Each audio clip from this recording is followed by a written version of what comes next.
talking about like the NBA Finals or something that I enjoyed. Not watching the Phillies getting bludgeoned. It's Kincade and Salciunas, 97.5, The Fanatic. This is Kincade and Salciunas. That's the first time the Phillies have lost 4 straight at Citizens Bank Park since 2022. You mentioned the stat just last week. 70 and 30. 70-30 in 100 games at home at Citizens Bank Park. And then right after you give that stat, they follow up with 4 straight losses at home for the first time since 2022. That's why baseball is a beautiful sport. That's why beautiful? sports are. Oh, yeah, man, it is. That's beautiful? Yeah, exactly. You and I have different opinions on beautiful. Kincade and Salciunas. John Kincade, Andrew Salciunas. 97.5 The Fanatic and 97.5thefanatic.com. Oh, it's still a beautiful game. Good Friday morning. I'm Andrew Salciunas alongside my man, John Kincade. Johnny, hello. A beautiful game has different words. Yeah. Yeah, it can be different. I'm not saying yesterday was a beautiful game, but the sport of baseball is a beautiful game, and that's why I cherish it, love it, and half the time hate it at the same time. The Phillies lose to the Blue Jays yesterday 9-1, so they end up losing their series in Toronto after the great first game where they put up 6 runs in the first inning. Sure. Send 11 batters to the plate. They end up scoring a couple more runs over the course of that game. It was a great game one, a fun game one. Yeah, it looked great. You felt good after the getting swept by the Brewers, losing the third game of the series against the Braves, 4 straight losses. They come out, they're on fire. And then the next 2 games, they put up a total of 2 runs. And again, Jesus Luzardo yesterday, another bad outing. And more questionable decisions by the Phillies organization. And I say that on purpose, not just Rob Thompson. Because I think that's fair. I think there are decisions made upstairs that could also impact the way this team plays. And so that's why today we'll get into the Phillies game from yesterday. We'll get into Rob Thompson. We'll get into a lot of stuff with this Phillies team and the individual players. But what I want to start off with this morning on a piss and vinegar Friday, Johnny, is Dave Dombrowski kind of out of touch with today's Major League Baseball. Nobody is saying that he's not a good president of baseball operations. The guy is going to be in the Hall of Fame. We've seen him take 4 different franchises to World Series, winning 2 of them. Amazing resume. Hall of Fame. Yes. Baseball executive without question. And even here in Philadelphia, I don't know how much longer he's going to be a Pobo until Nashville. Until a new team, right? He's done a pretty damn good job here because the winning shows you that they have a talented team, getting deep into the playoffs 2 times. Look, great job. He's done a great job here. But what he has done since midway of 2024, to me, has been completely out of touch with Major League Baseball. Because I saw a guy sit on his hands, very comfortable with his team last year, not making really any big additions when they had multiple holes to fill despite their great record last season. That's not something that championship teams do in any sport. Okay. Remember when the Eagles were 8-0 back in 2022? They got their first loss handed to them by the Commanders. What did Howie do the next morning? Oh, let me go get Ndamukong Suh and Linval Joseph because even we had though an injury to deal with. Yes, but even though we're 8-0, and even though we're a very good football team now, 8-1, we still think there is a way to improve because the rushing defense was one of the weaknesses of that football team. Okay. Like last year, center field, back end of the rotation were weaknesses with the Phillies, and they did not answer those. And then this year, they run it back with very similar players. The only player that's different is your left fielder, Max Kepler, who 6 years ago, sure. Right. But that was 6 years ago. I have heard Dave Dombrowski say things recently that concern me. He does not believe that lineup construction is really all that important. He said that before the season started. He talked about chase rate during last year's playoffs and how they weren't one of the worst teams, but if you watched every single game against the Mets, they were horrible in chase rate. They have since got that fixed, but I think that's confused part of their identity. I don't know what Dave Dombrowski necessarily wants out of this Phillies team, but whatever his plan is, it's clearly not working, John. It's not working. It has not worked. And we've pointed it out. Like I've been saying this is not a you guys are just saying this because you're watching it unfold. No, we were complaining about this team before the season started. I said it before the 2024 season began. I said it all last summer. I said it all last offseason. This team is very content, fat, and happy. There are potential issues, and you talked about it organizationally. It may be, we don't know, so I'll give the benefit of the doubt. John Middleton may have put handcuffs on the general manager, the president of the club, and may have said to him, you're not spending a lot. You're not really going to go out and make wholesale changes. So maybe he's working in a straitjacket a little bit that we don't know about. So that would be the benefit of the doubt answer. Or the other answer is the more arrogant answer of, I know what I'm doing. Right. I think this team's pretty good. I built it, and this team can win.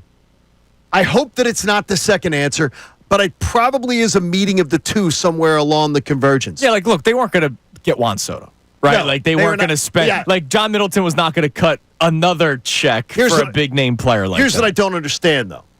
Are you kidding me that you don't even make a phone call? They did not make a phone call. I told you, everybody that I talked to, and I did all last fall, I was saying, the Phillies are not in on Juan Soto. Stop talking about Juan Soto. The Phillies are not signing Juan Soto. Because everybody that I spoke to that I trust that knows anything about the Phillies was saying to me, they're not in on him. Yeah. And all the chatter on, they're getting Soto. And to me, well, that comes directly to John Middleton's desk. Because you got to tell me that the president of the club would absolutely be interested in Juan Soto. Yeah. So that comes from John Middleton. So John Middleton says one thing, stupid money, get me my trophy, do everything, but stupid money only applies to reaching a certain amount. I'll do stupid money, but it's not going to be that kind of stupid money. I mean, it is stupid money, though. They're what? The top five in payroll. Top 5 payroll. Yeah. And I applaud a top 5 payroll. And you should be able to win with a top 5 payroll. But bottom line is this. The top 5 payroll has been misspent. It's misspent. It's misallocated. There's zero reason why a team with a top 5 payroll should be this top heavy and have these long-term, bloated, old contracts. It's not good. Yeah. It's not good. And it's short-term. This team with that kind of expenditure of money has a very short-term window to go win a World Series. It's not open wide. And there's just a lot of things, like his belief system in these platoons where you're platooning not good players. Like, if you were platooning two guys that one guy bashes lefties, one guy bashes righties, great. You don't have that. Or if you had one platoon. Right, exactly. I could sell you on one platoon, and I don't think you'd even bring it up. Sure. As long as they were somewhat productive, that one guy was really productive and the other guy was somewhat productive. Right. I don't think you'd even discuss it on the show. No, but unfortunately, Johan Rojas, Brandon Marsh, not really productive offensively. And wait a minute. The 1 month, Brandon, the 1 month sure. Gotcha. that Johan Rojas was allowed to play every day, Johan Rojas had the best batting average on the team. And so what did the Phillies do? They took him out of the freaking lineup. Right, which is why I keep on saying Dave and that's a Dombrowski decision. And that's a Dombrowski decision. Because he traded for Brandon Marsh. When Rojas was given the everyday job, the guy that they say, can't hit, can't do this, can't do that, we want him to do more, he had the best batting average on the team. Not the best on-base percentage, best batting average. He was close to the best on-base percentage. I think he was third. And he was there. And he was better defensively. But what did they do?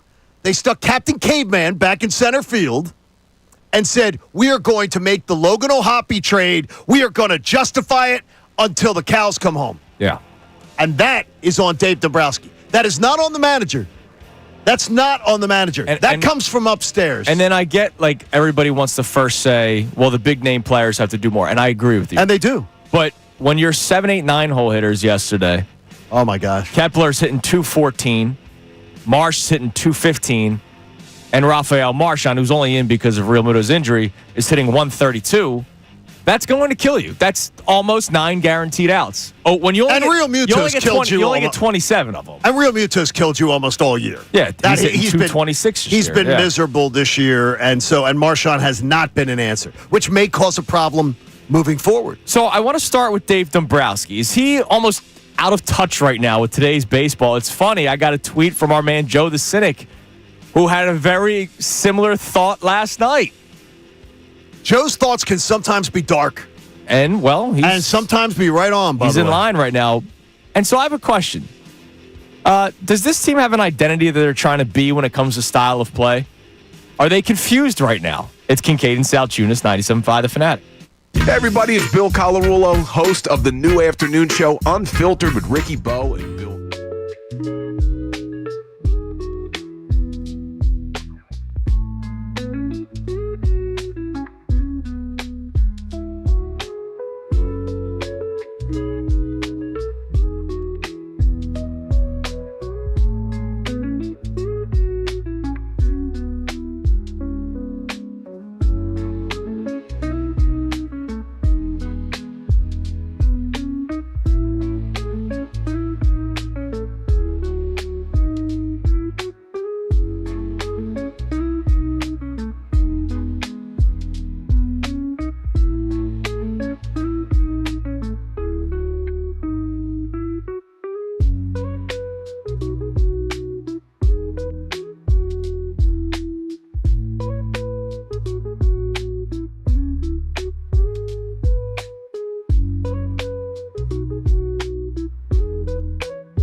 Kincade and Salciunas is presented by Bradford White Water Heaters. Bradford White, they're here for the pro. 6:15 on this Friday morning. Kincade and Salciunas, 97.5 The Fanatic. So, It felt great this morning getting out of the car, by the way. oh yeah, it's beautiful. When you go out of the house this morning, it's just going to feel like, okay, summer's right around the corner. It's beautiful. It's almost here. What isn't beautiful is the Phillies' lack of identity. So, you know what's amazing? How we can have the exact same conversation about a different team. Do you remember, like, early September when Nick Sirianni said that he did not know what the Eagles' identity was? Yep.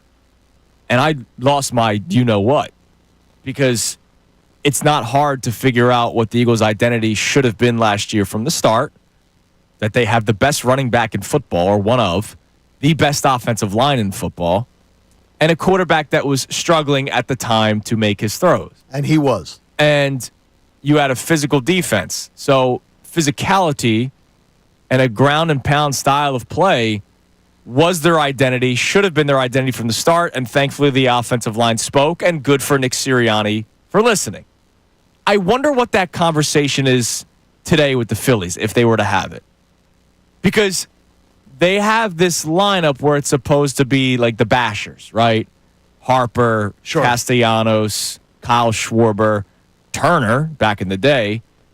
And yet they don't bash the ball. And I know that part of it may be their new approach of trying to lay off bad pitches, and they've been much better at that this season. They've been working more counts. They've been better at it. Which, by the way, we all begged for Right. all off season. So you sort of have to take the good with the bad. Yeah, absolutely. And I think Castellanos is one that we've seen has given us what we wanted, but it's also hurt his power numbers. Yeah, he has 6 home runs this season. But I love the doubles. Yeah, and he's See, I love and he's doubles. in 285. I love doubles hitters. Yeah. So, I mean, I love that. And Bohm last year with all the doubles. But what's amazing is we're 62 games into this season. You have 100 left. one guy with double-digit home runs, and Which is and it's crazy. Kyle Schwarber, who's almost at 20. Bryce Harper has 9 doubles. You like, right? I love doubles. And there's still not a lot of doubles. You only have 4 guys with double-digit doubles. It's Bohm, Castellanos Casti. 15. No, Bohm No only has 8. Wow. It's Castellanos, Harper, Kepler, and Turner. I wouldn't have guessed Kepler. Okay. And that's it. And then batting average, I know nobody cares anymore. I don't care as much, but what are we talking? How many guys do we have over 275? All right, 275. I was going to go 250. I was going to go 275. 275 cuts it down a lot. Yeah, I want 275. Turner at 300. Castellanos at 285. Okay, that's ridiculous. If you want to add in Mundo Sosa, who obviously doesn't play as much, That's 291. Okay, that's atrocious. That's atrocious. Now, Bohm is at 274, and he had the horrible start, so he's getting there. No, to me, Bohm to me is, I said it the other day to Amy, I'm bullish on what I've seen out of Bohm. I think he's rebounded really well. By the way, I haven't seen, now he hasn't given us reason to, but I haven't seen mopey Bohm. Mm-hmm. I've seen more than adequate defense Bohm, and I've seen consistent hitting Bohm. I'm okay. I'm okay with him. I've been proud of him, honestly. The way he's sort of turned things. Yeah, lately. he's becoming one of the lesser worries Now of this team. Stott's the invisible man right now. Well, and that's part of this identity crisis. Remember, they wanted Schwarber lead off, then they go to Stott lead off, and it was great for a time, and now he's struggling. Like, yeah, I get you. I'm confused by what Dave Dombrowski thought were good decisions, and we've been questioning them since the offseason. Yep. And so that's the thing that I'm trying to figure out today. Is Dave Dombrowski out of touch? He gets the most. Let's put it this way: he should be the most under scrutiny. Our man Joe, not the only one. Our man Joe the Cynic yesterday tweets: Dombrowski either has lost all concept of building a team or he's handcuffed by ownership. I don't care what their record is. The team is not equipped to make a run in October. So it's funny. He said a little bit of both what I said and what you said. And I don't think no lies were detected in Joe the Cynic. Now, coming up next, I saved this for 20 minutes for a reason because I saw it. I looked on the sheet for it. I needed to warm up because I still don't know if I'm ready for this. Okay. You have an opinion that Be ready for it. that's why I waited 20 minutes. We react to Luzardo's second straight bad start next. It's Kincade Salciunas, 97.5 The Fanatic. Fanatic Sports Update. Luzardo gets shelled again. I'm Brendan Gunn with your Fanatic Sports Update. The Phillies wrapped up their series with the Toronto Blue Jays yesterday with a 9-1 loss, and for the second start in a row, Jesus Luzardo failed to make it out of the first 4 innings. Luzardo went 2 1/3 innings, struck out 2 batters, and allowed 8 earned runs on 9 hits. A far cry from his early season dominance. At the plate, the team was not too much better as they only had 5 total hits, and 3 of those came off the bat of Nick Castellanos. The loss yesterday etched a second straight series loss as well for the team. The Phils look to bounce back this weekend on the road in Pittsburgh to take on the Pirates. Joe Ross is going to be on the mound tonight as it looks to be a bullpen game. We'll see how that goes. First pitch is at 6:40. The Eagles wrapped up OTAs yesterday, and they're going to have a few days off before mandatory minicamp opens up this coming Tuesday. One guy that's been used all over the field so far in these early practices is Cooper DeJean. Vic Fangio spoke earlier this week and said the young defensive back can fit in at safety as well. Well, I think he would play very well at safety. I think it suits his skill set, things that he does well. I just think he would do very well in there.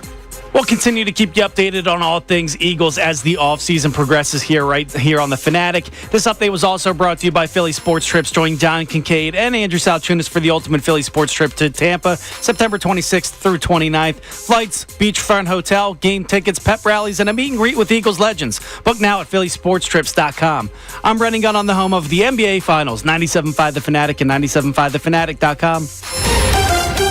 Ricky Bottalico. Go to your local park and watch a softball game. Seriously. Because it is the biggest farce, the biggest joke. Getting 2 innings of Weston Wilson, ladies and gentlemen, lobbing the ball up to home plate, with the umpire giving him 2 feet off the plate for strike. Talking about the Phillies. That Brock Ballou umpire sucks, and it ruins the game of baseball what he does. This goes right along with the errors that they don't call to fake out the fans. Listen to him weekdays from 2 to 6 p.m. 97.5 The Fanatic and 97.5thefanatic.com. Attention! If you owe money to the IRS, this is an urgent message. The IRS is cracking down by sending out collection letters, garnishing paychecks, seizing bank accounts, and putting liens on homes and businesses. They call it enforced compliance, and you better watch out because penalties and interest on unpaid taxes compound daily, making it even harder to get out of debt. Don't let tax debt...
Salciunas, 97.5 The Fanatic.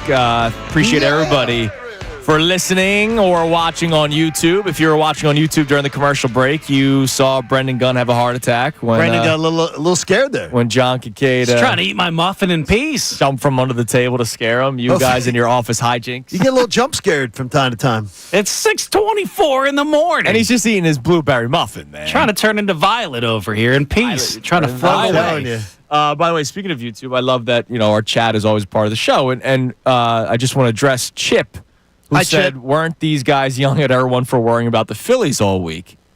I was just not panicking over the 4-game losing streak.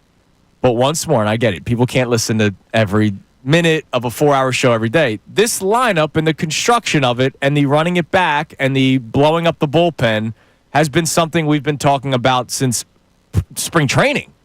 And did Chip, did you paint me with that brush? What did I say about the 4-game losing streak? No, you were worried about it. I said it was different. Yeah. You thought that 4-game losing streaks are not the same. This stretch is going to go one way or another. Right, and I said the 4-game losing streak was not like a regular 4-game losing streak. And I was just trying to calm the people that had that opinion with the years of 08 and 09 and 22 and how it has happened before. Chip's just got to put the broad brush back in the paintbrush and just go. But that's okay. It's all good. I get it. People can't listen to every second of every day. I got you. That's why, I brought up our buddy Dan Baxter the other day. He was like, "Oh man, Andrew won't say a critical thing about this Phillies team."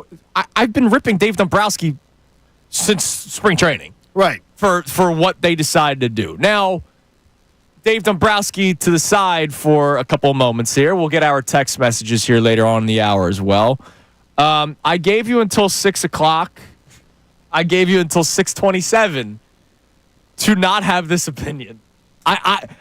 You're free to have it. You and one, it's funny. When you texted us this and then when you put it on social media, I wanted to see if anybody else in the world had somewhat of the same view that you have. What? And I found one person. You found one? Donnie Black from down the hall. Hi, Donnie. It's unbelievable. I saw him tweet it out. What's up, Donnie? He works for our sister station XTU. And I was like, oh my God. One other person has this opinion. Yeah, it's the... Go for it, John. Yeah, it's the... it's the idea of what happened in last outing for Jesus Luzardo. And what did the manager do? Asleep at the wheel. Letting the guy who was his best pitcher all year get trashed. Would there be any hangover from it? And that's what we talked about even yesterday on the show. Would there be any leftover residual, or was that just going to be a bump on the road? Well, it's not just a bump on the road, folks. In fact, it is the worst performance in that many outs. It was historic. It's the most earned runs allowed. And is brought up yesterday on MLB Central. You know what's crazy about it? You're like, you guys looking at me crazy like, yes. Rob Thompson, what was he to do? Do you know why it's never happened before? By the way, what he's done in his last 2 outings has never happened before in Major League Baseball. Never. The worst. Okay. You know why? Why? Because a manager's never going to allow it to happen. He didn't allow the first thing. A manager doesn't allow the first thing to happen. And that's what didn't happen. Last Saturday, when Sleepy was just nodding off and letting that happen to his pitcher, again yesterday, he doesn't yank him out of the game. Should have yanked him out of the game yesterday 2 runs early. He doesn't, but that's okay. He doesn't care. He doesn't think there's a residual effect. That's the don't care. When did you want him to take him out yesterday? At 6-0? That's not a lot. Why wouldn't you take him out at 6-0? They even speculated on the broadcast. Well, this will be it for Luzardo. Nope, it wasn't. Let's leave him in. They even speculated on the broadcast about it. Take him out. And why is that? Oh, because what are they doing today? Because they're worried about, it's a bullpen game. So at that point, it is not going to matter. 1 more out, 2 more outs for the bullpen is not going to matter. You're hoping that he finds a groove and he settles in, and he never did. No, because you know why? He's shell-shocked. And by the way, shell-shocked, fatigued, mentally fatigued, because I know you're doing your homework on this. These were just some of the terms used on yesterday's Phillies broadcasts by the Phillies broadcasters about Jesus Luzardo. They're with them every day. They're embedded with the team every day. This is some of the things they were saying. Is he mentally fatigued by what happened the other day? Or is he shell shocked? Or is he fatigued because he's already thrown more innings than he did last and that year? could be, and that also was brought up. And remember, I have that on the list. What did we deal with exactly around this time last year? Spencer Turnbull had the exact same thing happen to him, where Spencer Turnbull, remember, he was pitching lights out for like the first 2 months of the season. He was the godsend of everything. And yes. what were we tracking? Well, look at all the innings he's pitched. Look at the innings. Because he has not done that. It was even more drastic. It was like 4 years where he hadn't pitched X amount of innings. It was crazy. And then you saw him just fall off. And we never saw him again. No, like, never. He came back to the bullpen? Like, that was it. Luzardo was a guy that most Major League Baseball teams would pencil into the top 3 of their rotation. Spencer Turnbull's a journeyman. Completely different. Well, he was a high prospect. But he was a but he was a journeyman. He was not expected to be part of it. But they both had injury concerns. Correct. Absolutely. And Luzardo has not had 30-plus starts in a season except for 1 year in his career. Then maybe they mismanaged him? Early in the year then, right?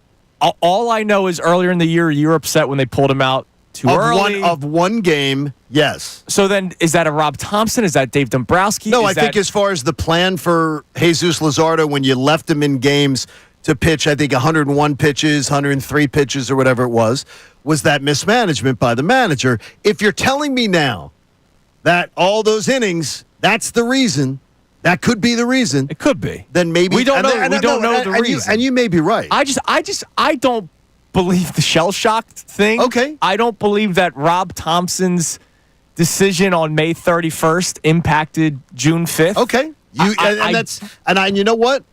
I don't know that I'm right, so I'm not going to tell you you're wrong. But when people who actually are embedded with the team and cover the team are speculating that and wondering about that and wondering about is his confidence shaken? Is he rattled by what happened? Then I'm going to give it a lot of credence because I don't know Jesus Luzardo. They do. Right. So I'm going to give it confidence. But also I'm going to question what was the organization's plan with him? How many innings to pitch him early on?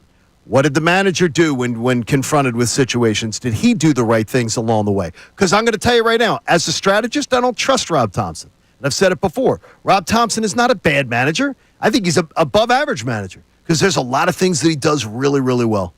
But overall, there's some things I don't trust. Can I also throw a couple other things at you? Sure. So we talked about the innings, and maybe he's armed. Maybe he's going to need a phantom IL.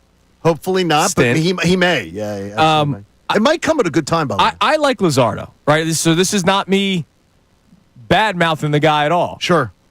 Is there also any chance that the career 4.31 ERA pitcher is maybe coming back to earth? Now, this is drastic, right? 20 earned runs and 2 starts. This isn't drastic. No, it's historic, as you said. This is the worst performance by a starting pitcher over 2 starts ever. Ever. So could the career 4.31 ERA play a factor here? And maybe he had a great start to the season and is coming back down to earth? I don't think that, again. There was remember the context of the last start? They had just played the doubleheader. The pitcher, the bullpen was being taxed. You don't have Alvarado, so that's why Rob Thompson, whether you agree with the decision or not, gave his explanation that he needed him to eat innings. That was the reasoning why he kept him into the baseball game, because the bullpen was taxed from the doubleheader, the amount of games that they had played in. Maybe that's a factor. It very well there's might be. Context to all of this stuff. Again, I can't tell you. I'll argue with you till I'm blue in the face, as you know. Yes. But I will not argue with you and say you're wrong on something that I can't prove you're wrong on. But Rob Thompson, what I will tell you is that where he is wrong, we just saw Jesus Luzardo have one of the greatest starts of a starting pitcher to the season through 2 months that we have seen in Major League Baseball in recent history. And in 2 starts, he has now had the worst 2 starts that a starting pitcher has ever had, ERA-wise. That's because his manager let that happen. And on MLB, Al Leiter, others, on MLB Central, that's because other managers protect their players. and wouldn't let that ever happen. So in back-to-back starts, You wouldn't let that, the first one. No, the first one. All right. They don't let the first one happen. And then yesterday, they would have yanked them now 2 by the runs way, early. the first one, it still would have been, what, 8? It would have been 7-1. Would have been 7-1. All right, so it still would have been Whoa, 7. 7 and to 12 is completely different. It's completely different. And then he comes out and gives up 6 the next outing. He might again. No, he might not have given up 3 1/3, 2 1/3. Can't do that though. He may not have given up 6 because what happened in the 12, it might be what he's shaken by. Because if we're talking about... Yeah, but again, we don't know that either. No, so when you say I can't say one thing, you can't say the other. We spent a whole day yesterday with you guys telling me we can't move Trey Turner in a position. I'm not telling you. The organization is telling you. Dave Dombrowski is on the record saying it. But you guys entertained it as like this could be legitimate fact. Because again, so today, wait a minute, wait. Let me finish. Don't jump me. No, damn it. Legitimately, you have to entertain it then. If we entertained it yesterday as a possibility, why can't we entertain it today? You can't play that game Ask with me. Dave Dombrowski then. But then, if you entertained it yesterday, and you guys both did. I'm just telling you what the team has said. But you both entertained it as this could be something that is a problem, moving him. You have to entertain it today is the same thing. Okay, if players are so mentally fragile, then this could have been a fragile approach. And if Dave Dombrowski comes out and says, hey, Luzardo's a guy that we had to be careful with mentally, then okay. We don't know. But I've never heard, like, the Trey Turner thing it's legitimately talked about. It is. Whether you agree with it or not, they talk agree. about it. They do. And they talked about this yesterday with him. Now, coming up next, there was a moment in the Phillies organization last night that got us excited. Yay. But now, why would the Phillies do that? It's Kincade Salciunas, 97.5 The Fanatic. We want to hear from you. So text us at 6...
97.5 The Fanatic. We'll check our text messages here for the first time this morning. Coming up at 610-632-0975.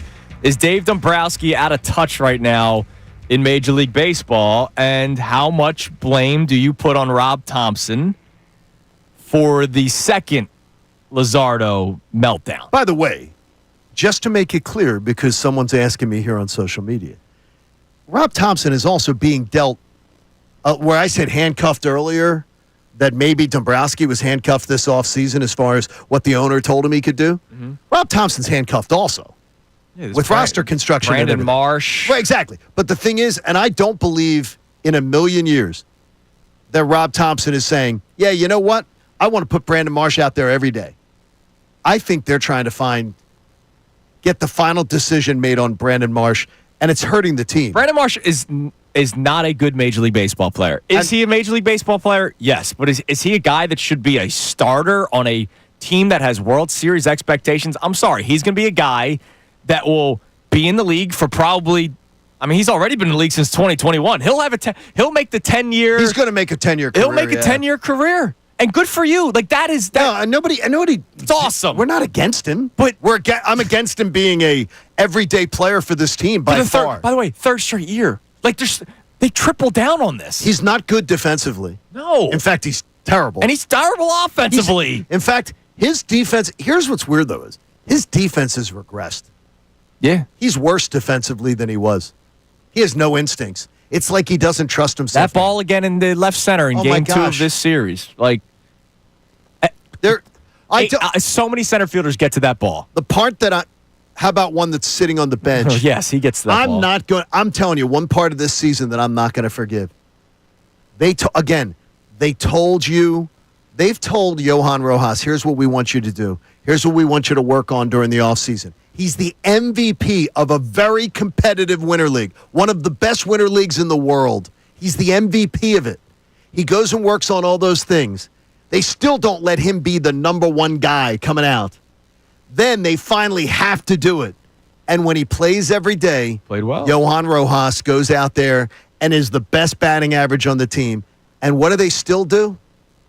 They still go, oh, Marsh is back. Yep. Now we're going to force feed you more of Captain Caveman. It just doesn't.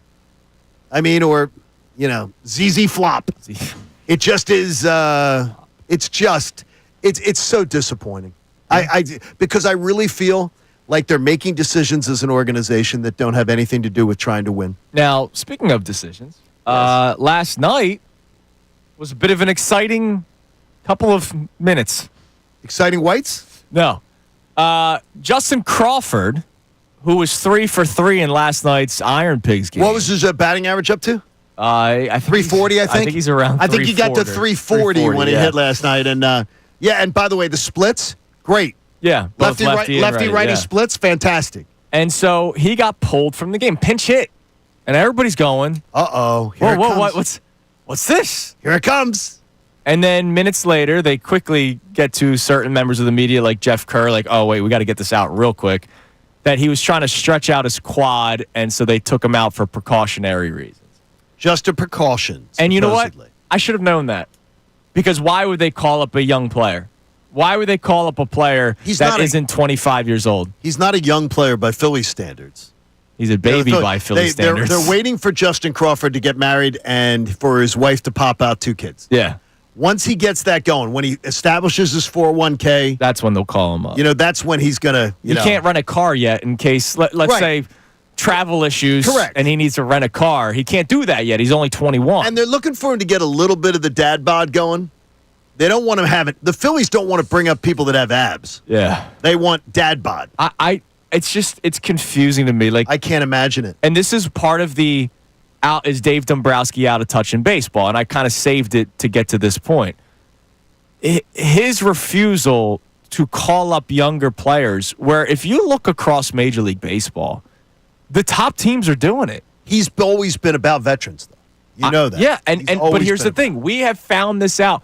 We're finding it out with Daryl Morey. Daryl Morey was always about veterans, right? And for a time, you couldn't disagree with that notion. What we're watching unfold right now in the NBA playoffs is that the younger, faster, more athletic teams are the ones that are going deeper into the playoffs. And look at your NBA Finals matchup right now. It's these run-and-gun teams between the Pacers and the Thunder. The Sixers got old real quick because that's what Daryl Morey believed in. Guys that have beliefs can eventually get out of touch with their beliefs. Here's the thing is, our boss sent us a thing the other day, a column from a guy, Mike McVeigh, in our industry. It's an insider thing, but guy I know Mike well. But his whole thing was about our industry and about how a lot of people won't evolve. And if you don't evolve and change things up about how you're doing business, if you're doing business like you did 10 years ago, it doesn't work. Right. Because you got to keep evolving because the business is changing because your consumers change. And how that could be applied to every business model in the United States. Yeah. Whether you're a retailer, whether you're a radio station, whether you're a construction business, whatever it is. Or a professional sporting team. And there it is. There it is that if you don't evolve, at some point extinction's coming. Until Mick Abel was called up, the Phillies were the only team in baseball that did not call up a prospect this season. And they only called up Mick Abel because of Aaron Nola's injury. That is absolutely true. Like, if Nola never got hurt and he was still throwing his 4 ERA, 5 ERA, Abel's not pitching. Nope. They only called him up out of necessity. And you know what? Center field sucking is a necessity. But the thing is, though, here's what drives me crazy. It's not, though. Right, because Rojas. Because they have a guy who already showed you that he can bat. Now, I don't think he's a 300 hitter. No. He was for that extended period of time, but he could easily be a 245, 250 hitter and play a much better defensive center field. That's a big one. You would have won a series in Toronto. You would have won one of the games in Toronto. You lost. Probably. All right, coming up next, we'll check our text line. It's a fun Phillies Friday. Second straight week. Come on, Phils. Fun Phillies Friday. Come on, Phillies. Also, I continue to ask, what the hell is Dave Dombrowski doing? You always have the, actions have consequences belief, right? Yep. Last night, actions could cause consequences today. Uh-oh. And this is one of these Dave Dombrowski decisions that I have to question. Again, it's Kincade Salciunas, 97.5 The Fanatic. Fanatic Sports Update. What's going on with Luzardo? I'm Brendan Gunn with your Fanatic Sports Update. The Phillies wrapped up their series with the Toronto Blue Jays yesterday with a 9-1 loss, and for the second start in a row, Jesus Luzardo failed to make it out of the first 4 innings. Luzardo went 2 1/3 innings, struck out 2 batters, allowed 8 earned runs on 9 hits, a far cry from his early season dominance. At the plate, the team was not too much better either. They had 5 total hits, and 3 of them came off the bat of Nick Castellanos. The loss yesterday etched a second straight series loss as well for the team. The Phils look to bounce back this weekend on the road in Pittsburgh to take on the Pirates. Joe Ross is going to be on the mound to start tonight, as it looks to be a bullpen game. We'll see how that goes. First pitch is tonight at 6:40. The Eagles wrapped up OTAs yesterday, and they're going to have a couple of days off before mandatory minicamp opens up this coming Tuesday. One guy that's been used all over the field so far in these early practices is Cooper DeJean. Vic Fangio spoke earlier this week and said the young defensive back can also play safety. Well, I think he would play very well at safety. I think it suits his skill set, things that he does well. I just think he would do very well in there. We'll continue to keep you updated on all things birds this offseason right here on The Fanatic. This update was brought to you by the Electrical Workers Local 269 and the Electrical Training Alliance. The International Brotherhood of Electrical Workers Local 269, NECA, and the Electrical Training Alliance can offer a career with no college debt. To learn more, go to IBEW269.com. I'm Brendan Gunn on the home of the NBA Finals, 97.5 The Fanatic and 97.5thefanatic.com. Vacation, business trip.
Joining us for the entire 9 o'clock hour today, the new host of our 2 to 6 show, Unfiltered, with Bill Karulo and Ricky Bottalico. That's going to be fun. It's going to be a lot of fun. That starts on Monday, so Bill's going to be coming in, hanging out with us for the 9 o'clock hour to promote the show and to talk Philadelphia sports. He's been off for a few days. Yes. Well, he's getting well rested. He needs his beauty sleep because he's going to be on NBC Sports Philadelphia now. I was offering to get him a facial. You know, if he wanted the facial before going on NBC Sports Philadelphia. You know, maybe he's got a couple of days to agree to it. Laser hair removal, maybe, but for the back hair, maybe. He could be a back hair guy. I don't know. I haven't really checked. Well, you know, we haven't had that check going on. Yeah, so we'll maybe we'll see there. We'll see. All right, one more note before we get to the text messages. And actions have consequences, or it doesn't matter till it matters. You know, that's something that you say. The old Betty Kincade line, because I would tend to sometimes get myself into messes. Okay. As a young man. Mm-hmm. And my mom would say, turn around, always. Look over your shoulder. Look at everything you did. Yeah. Look at your steps. You can tell me how you got here. Right. It's a great way. And I always use that with my daughter, too, is that anything in life, when people go, this is terrible what's happened to me. Really? Go look at your actions. Yeah. You can tell me how you got there. So it's the truth. So they're going with the bullpen game today. Okay? Which you're doing it because of the Zach Wheeler, right, he's on leave. Like, exactly. Like I had a guy questioning it yesterday on social media, and I was like, questioning what? Why they're doing it? It's like, well, Zach Wheeler's on leave. Like, his wife just had that baby? That's why. So sometimes bleep happens, right? And so you have to do it. And I have no problem with a bullpen game occasionally, right? Now, here's my issue with what this Phillies team is deciding to do. And again, this to me is a Dombrowski thing, which is why he's been my focal point today. Because he gives Rob Thompson the ingredients. So, Taiwan Walker, they have said on record they're trying to turn him into like a one-inning, higher leverage relief pitcher, which 7th or 8th inning is what the plan is. I'll just say I'm not comfortable with that to begin with, but okay, this is what their plan is. Okay. So yesterday, when all hell breaks loose and you're losing 8-1, I'm sorry, put the plan on hold for a second. Because Luzardo goes 2 1/3, Luzardo goes an inning and 2/3. So you're now through 4. And Taiwan Walker goes into the game. You're losing this ball game. You're not going to come back and win because the bats have showed that they don't have any. No, they're not doing anything. Taiwan Walker should have pitched 3 minimum yesterday. And before anyone says, "Oh well, he's not stretched out," no, he literally just started 5 days ago. So he absolutely could have pitched 3 innings. He could have pitched 3 innings, and you could have put this 1 inning thing on hold for a week because you're still trying to figure out your life, all right? So Taiwan Walker pitches 1 inning. And now all of a sudden, you still have 3 innings to play. So Seth Johnson has to pitch 2 innings, and then you got to do the trash Weston Wilson position player out there on the mound, which is always a fun waving of the white flag moment. So today, in a bullpen game, you already used 3 of your arms yesterday. And I don't know if Taiwan Walker's ready to pitch back-to-back days yet. He is. Is no, he? They did talk about that. Okay, so he's ready to go. but might be an inning. Right. Like that's the That's the difference. thing. That's their plan. And I get it. John, you are somebody that says the Phillies say one thing and they do the opposite. And I absolutely believe it. In this more case, and more. the Phillies said one thing and they did it. Yep. Their new plan is to turn Taiwan Walker into a one-inning pitcher.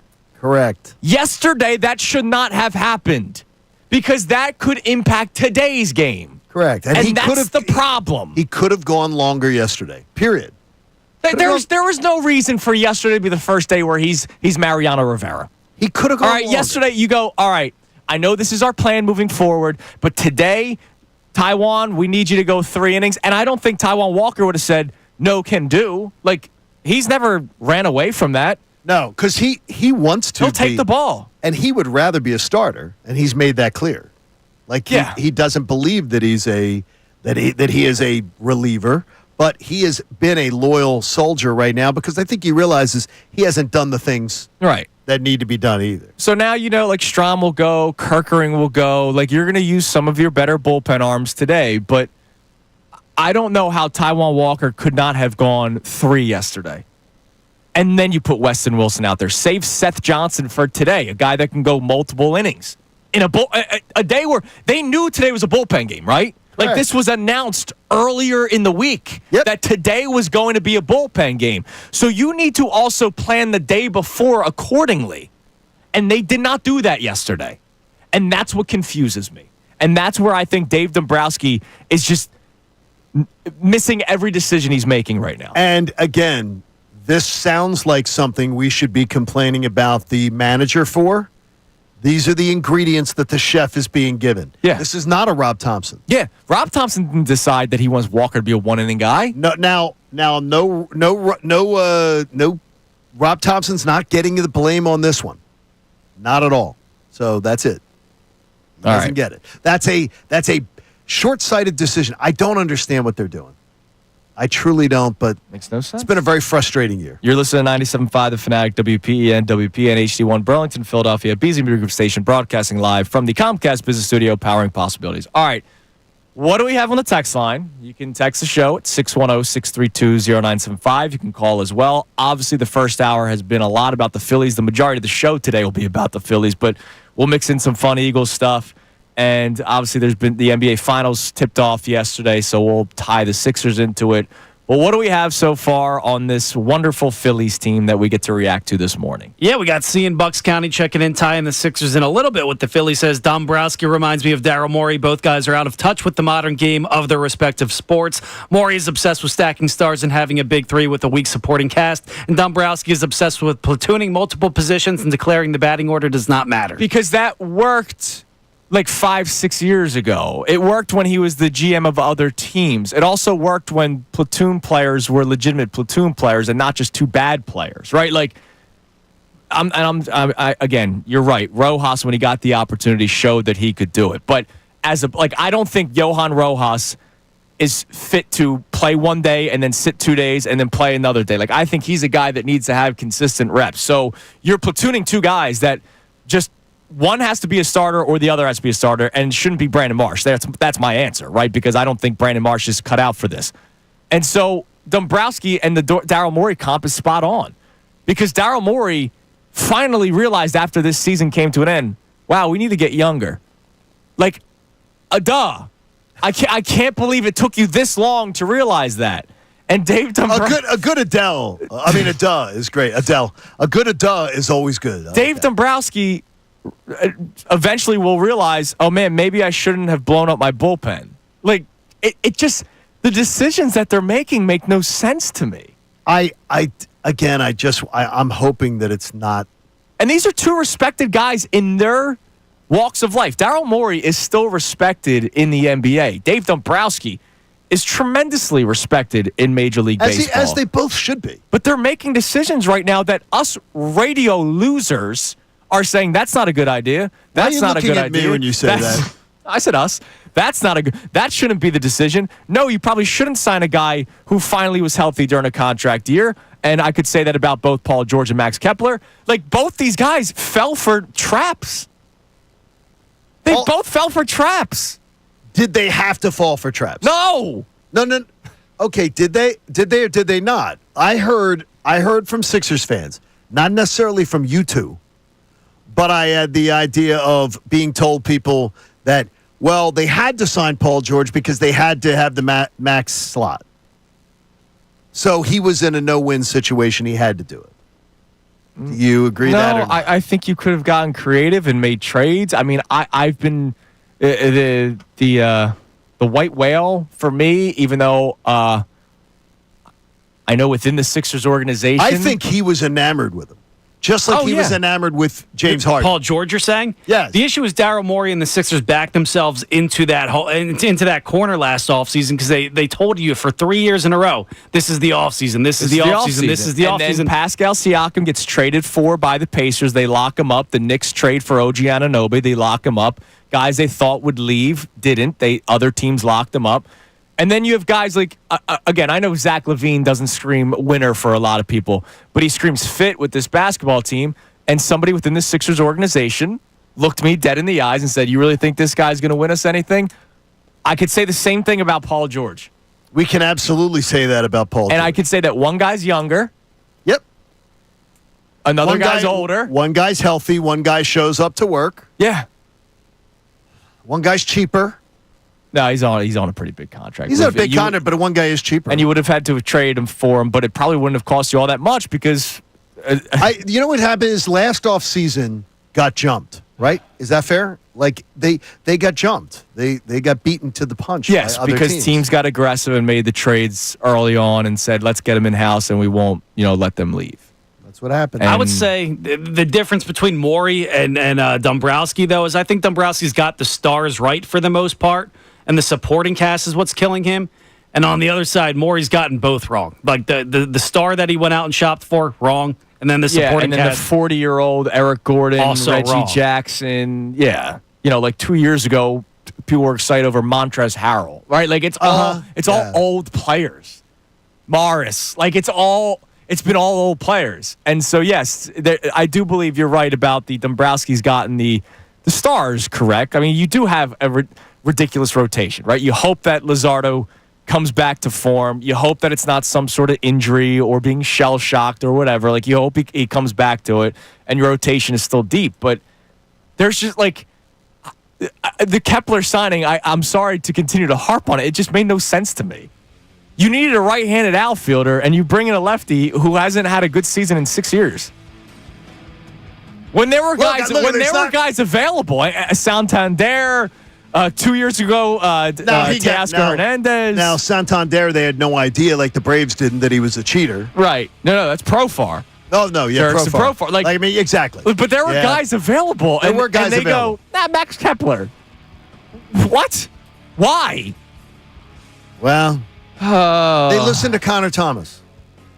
They listened to Connor. They thought maybe they were listening to Connor. I think Connor listens to the Phillies. Who will be back on Monday. Gobbles everything up.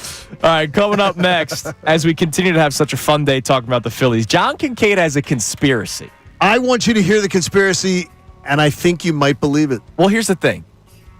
I don't know if I totally believe it, but I don't hate it. Okay. There's some conspiracy theories that I just laugh off. This one, I don't. It's Kincade Salciunas, 97.5 The Fanatic. Mike Missanelli. You can't do anything about physical error.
Here on Kincade Salciunas, 97.5 The Fanatic. We have a conspiracy theory that we have to get to in a moment here from John Kincade. But what do you have on the text line? Ricky Bottalico texted it. Oh, from Unfiltered. From Unfiltered. Wow. Loyalty. He heard my Hand and Stone ad there, and he goes, wow, Bill and I must be ugly. Because I was suggesting that they could get into Hand and Stone. I said, I want them to look their best. And I said, and I just said how great you've been looking on the air. I just said that as part of the ad. You did. You did say it. And Bottalico, that's not good enough for Ricky Bottalico, me saying he's been looking great on the air. Ricky's always ready to fight. I swear to you. He's always ready to fight. How can them be fighting words with Ricky? Are there like leftover, like, you know, I know the 90s. All that stuff would be out of your system by now, right? I don't know, man. The stuff that gets you all bulky. Maybe that's all out of the system, right? That's why, like, Mark McGuire weighs like 180 now. You get a couple facials, it's all out of your system. I mean, they're going to look great. I mean, my gosh, those are only fighting words would be, boy, Ricky's been looking great lately.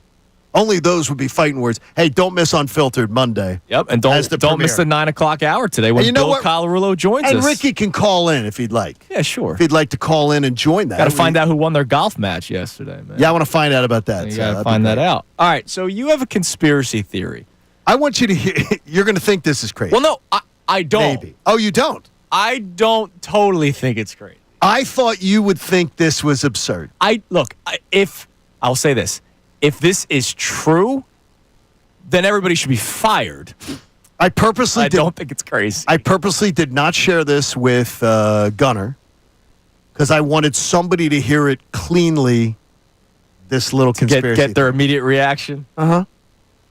You know how they're really pushing Brandon Marsh and keep trotting him out there and everything? Yeah.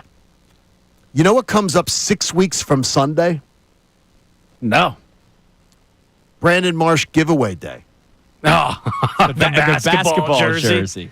Those are nice. And it's and it's on TV. Every Phillies game, they have multiple commercials of July 19th, kids 14 and under get their Brandon Marsh basketball jersey giveaway. Yeah, it's on the giveaway calendar. It's on the commercials on the Phillies broadcast. They don't like giving away stuff for guys that are rotting away on the bench. Or guys that aren't here. Or guys that aren't here. They're scarred from that Hunter Pence bobblehead in 2012. Or guys that are not here. Yes. Conspiracy theory or not? I don't think it's a crazy conspiracy theory. If it is true, though, everybody should be fired. Everybody. Every single member of the Phillies front office, coaching staff should be fired if this is true. I'm just telling you. And I've not seen anybody else float it. That Brandon Marsh, we're 6 weeks away from Brandon Marsh basketball jersey giveaway weekend. Yeah. And I'm telling you, it's come to my attention. Could that be the reason that they don't want to cut him loose? I don't know. Look, here's the thing. The organization loves Brandon Marsh. They had a say in the mural at Garage. They did. And Brandon Marsh is there. They have a Brandon Marsh giveaway. Brandon Marsh is always one of their faces of their social media accounts because he's willing to do it. And I give him credit. He's willing to take the mini mic and do all the interviews and all that kind of stuff. And they also trade a top prospect for him. The Phillies, who by the way, would solve a major chess piece for this offseason. Listen, Dave Dombrowski said he'd spend stupid money, but he didn't mean it literally. He didn't want to spend stupid money that goes to waste with all those jerseys. You're right. So, and the thing is, they can't take it off the giveaway. Fans bought tickets for that event. They can't take it off. If they get rid of them, that's a relic of time. Like, I would want that for myself. I might fight a 14-year-old. Just to say that you had it. Yeah. You'd sneak under a railing to get in. Yes. Like you have. Punch a 14-year-old in the face and take it. Oh, my God. They love Brandon Marsh. They really do. And I don't know if it's because of the jersey that's why he's still on, but they are doing everything they can to try to prove people wrong that think Brandon Marsh isn't cut out for it. Oh, look at this. He didn't want to wait till 9 o'clock. One of the co-hosts of Unfiltered. Do we already have beef on Unfiltered that he didn't want to wait till Bill Karulo was on the air? He wanted first words? I don't know. What's up, Ricky? Hi, Ricky. There is no beef. Come on. I hope not. I don't know. Streets are saying that the reason why you didn't want to wait till 9 is because you guys already have a beef. Why would you take what I said as being like, well, Bill and I must be ugly? I'm just saying you guys look your best. Come on now. You guys are going to look good. Finally, I was actually just playing games with you. Well, I was playing games. I mean, I'm glad the game didn't. Apparently, the game didn't go very big. Our shows. I mean, seriously, let's look at it this way. I put our show hosts up against any in sports radio as far as good-looking quality. You say that a lot. We're putting a good-looking. He's very confident, team Ricky. up here. I would. I've worked on some ugly sports radio formats over the years. It's a good-looking team. Hey, Ricky. I don't know. Yeah. Can you tell me why the organization's obsessed with Brandon Marsh? That's a hell of a question because I'd get rid of him and Rojas and try to start over in center field. Yeah. It's gotten to the point where this is ridiculous. This is year 3 of it. They're afraid. I feel like they're afraid to VFA anybody or release anybody. Could the basketball jersey giveaway have anything to do with it? And I'm not being they keep promoting it, by the way, on NBC Sports Philadelphia, on the radio broadcast, in the stadium. Yeah. You want my opinion? It could. Until when is it? It comes up in 6 weeks. July 19th. 6 more weeks. Oh. It's like, this is what I consider, it's Groundhog Day, Ricky. I'm looking at that as 6 more weeks of bad center field play. Yeah, you know what the problem is? It's not even like they don't go get the ball. It's like they're afraid to run into each other. There's no communication, and there hasn't been. And this is, Dave Dombrowski's got to see this. I know he sees it. And this whole thing about these guys could handle it, no, I don't believe it. You got to get somebody in here that could play the game, that could direct traffic. Yeah, I mean, Brandon Marsh is not a good center fielder. Like I said this earlier, he's a guy that will have 10-year service time in Major League Baseball, right? Like, nobody's saying that he doesn't belong in Major League Baseball, but he may not belong on a championship contender, and that's what this season's been all about. Yeah, and it's getting tiring, I think, to the fan base that, okay, this was one of the most liked guys on the team, and now he's not what they expected. I mean, because of that Logan O'Hoppe trade, obviously, this is a big thing for them. I don't care anymore. I don't think the fan base should care anymore. Just get somebody else out there who's going to play the game right, take over a captain's role out in the outfield, because that's what's missing. Ricky, I'm not going to skew the argument in any way. I'm just going to ask you, do you think what happened last Saturday to Jesus Luzardo in any way could scar him or affect him moving forward and might have affected yesterday's performance? Yes. I think for any pitcher, when you go out there, you give up that many runs, there's going to be doubts in the back of your mind. What's the last thing you want? If you're a hitter, if you're a pitcher, it doesn't matter. It doesn't matter what sport. Once doubts start creeping into your mind, you're going to have issues. And until he can get rid of those doubts, it's going to be a struggle. And if they have picked something up on him, you know what? You really got to locate your pitches then. That's really the bottom line. Explain to people about tipping, because there's a lot of people that hear them talk about, is he potentially tipping his pitches? Can you explain that to the layman who may not understand what people are catching up to him on? I could give you a perfect example. I was in AA, okay, and the Canton Akron Indians would light me up. Not all the time, but they would hit me a little bit. And I never could figure out why in this one season. Then after the season, we played them like 2 weeks before the season, and one of their coaches came up to me and said, when you're going to your curveball, your index finger is standing straight up. Wow. And nobody picked up on that on my own team. And obviously you're the pitcher. You're not picking up on that. And they did. They picked up on it, and they knew when I was throwing a breaking ball. So it was obviously a little bit easier to hit in that type of situation. So something could be going on with Luzardo, or he's injured because he's had an injury history. I guess that's just something we have to wait to find out. Or anybody think he's starting to get tired already? Could be. He's already pitched more innings than last year. Yep. There's a lot of issues going on. Yep. Well, Ricky, Ricky, you know, we could talk to you for like an hour about this Phillies team because it's the golf thing. The golf thing was fairly close. I did win, but it was close. He wanted you to throw did win. That one well, out I there. think Ricky, you talk about stuff getting in your head. I remember that Ricky and I once were playing golf, and through 12 holes, I was within 3 or 4 strokes of Ricky Bo, and I'm bragging to my wife. My wife calls because we have to set up plans for going out to dinner, and I say, honey, she goes, how you doing? I said, I'm within like 4 strokes of Ricky Bo.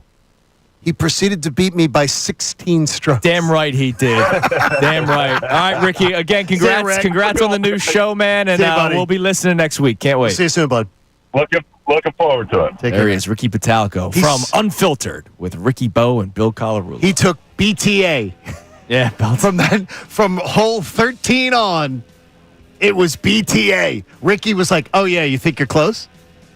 You're about to get whooped. All right, coming up next, does the Phillies road get any easier?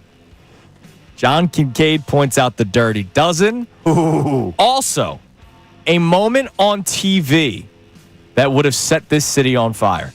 It's Kincade Salciunas, 97.5 The Fanatic. Fanatic Sports Update. Luzardo gets shelled again. I'm Brendan Gunn with your Fanatic Sports Update. The Phillies wrapped up their series against the Toronto Blue Jays yesterday with a 9-1 loss. And for the second start in a row, Jesus Luzardo failed to make it out of the first 4 innings. Luzardo went 2 1/3 innings. He struck out 2 batters, and he allowed 8 earned runs on 9 hits, a far cry from his early season dominance. At the plate, the team was not too much better itself. It only had 5 hits, and 3 of those came off the bat of Nick Castellanos. The loss yesterday also etched the second straight series loss for the Phils as well. They look to bounce back this weekend on the road against the Pittsburgh Pirates. Joe Ross is going to be on the mound to start tonight in a bullpen game. We'll see how that one goes. First pitch is at 6:40 tonight. The Eagles wrapped up OTAs yesterday, and they're going to have a few days off before mandatory minicamp opens up this coming Tuesday. One guy who's been all over the field so far in these early practices is Cooper DeJean. Vic Fangio spoke earlier this week and said the young defensive back can also get some looks at safety. Well, I think he would play very well at safety. I think it suits his skill set, things that he does well. I just think he would do very well in there. We'll continue to keep you updated on all things Eagles as the offseason rolls on. This update was brought to you by Mercedes-Benz. The Mercedes-Benz Dream Days are back with offers on vehicles like the 2025 E-Class, CLE Coupe, C-Class, and EQE Sedan. Hurry in now through July 31st. Learn more at mbusa.com/dream. I'm Brendan Gunn on the home of the NBA Finals, 97.5 The Fanatic and 97.5thefanatic.com.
Salciunas, 97.5, The Fanatic on this championship Friday morning. This city would have burned to the ground if something happened on our television networks. But we'll get to that in a few minutes. Can you explain the dirty dozen for the Philadelphia Phillies that you're sort of... I hope Gunner's intrigued by the dirty dozen. I want everybody to know the second half of this year, the last 100 games. Mm-hmm. They always talk about like the first 100 days of a presidency and stuff. This is the last 100 games of this Phillies season. 62 starts tonight. Yep. The Phillies have a dirty dozen in the second half of the year that I'm going to track that's going to determine the National League East race. And I'm telling you right now, it puts them behind the 8 ball. The Phillies have a dozen games left on the road that the Mets have already played. And when you hear the 12 games, I think you're going to dread the fact that the Phillies are a game and a half behind the Mets. By the way, the Mets rolled into L.A. a half game ahead of the Phillies, played a 4-game series with the Dodgers, and left L.A. a game and a half up. So where you're thinking, they're going into L.A. going, well, we're probably going to be trailing when we leave. Right. They left better off, which is great for them. Here are the dirty dozen. The Phillies in the last 100 games have to play 3 at the Astros, 3 at the Yankees, 3 at the Diamondbacks, 3 at the Dodgers. The only reason I include the Diamondbacks is because it's part of the same week, the second to the last week of the season, where the Phillies go on the road. The second to the last week of the season, Phillies are at the Dodgers for 3. We're going to be up late. Yep. We're going to be up late. Especially if we're talking division race. Oh, yeah. 3 at the Dodgers, then a day off, then 3 at the Diamondbacks. So those are 12 road games that the Mets have already played. That's going to be a problem, folks. Astros, Yankees, Diamondbacks, Dodgers. It could be a problem. Okay. Do you expect it not to be? Here's another reason why you should be concerned. All right. Yankees, Diamondbacks, Dodgers. Diamondbacks are a 500 team right now. Not a big deal. Diamondbacks wear out, get to other teams' bullpens. Yeah. Because their lineup works, counts. Well, hopefully at that point the Phillies have a bullpen. That would be nice. We know what the Yankees and Dodgers team, what they do to get into other teams' bullpens. The Astros, they're a professional organization. They're just a team that is, they will probably be a postseason team. If they're not, they're going to be probably close to it. So those are just 12 games that the Mets have already played and the Phillies haven't. Watch the Dirty Dozen, because that is going to be something to watch the rest of the year. Man, you want to talk about a week in Philadelphia sports? Okay, what is that week? September 14th, the Phillies play their final game of a 3-game series with the Royals before taking on the Dodgers in L.A. for 3 and the D-backs in Arizona for 3. September 14th, the Eagles have their Super Bowl rematch with the Chiefs, followed by their home game against the Rams. So Super Bowl rematch and the whiny Rams divisional round. Okay. Phillies are playing the Dodgers and Diamondbacks, and this could be a big part of the division. That's gonna be a stressful week in Philadelphia. Already, that is a crazy week. Like, be prepared to work that week and have a lot of fun of work that week. Well, we will. That can either go so well or it's just going to be miserable. It's going to go one way or another. Isn't that crazy? Now, if the Eagles go 2-0 and the Phillies struggle, people will still be fine because it's the Eagles. All right, so last night, John, this city would have burned to the ground.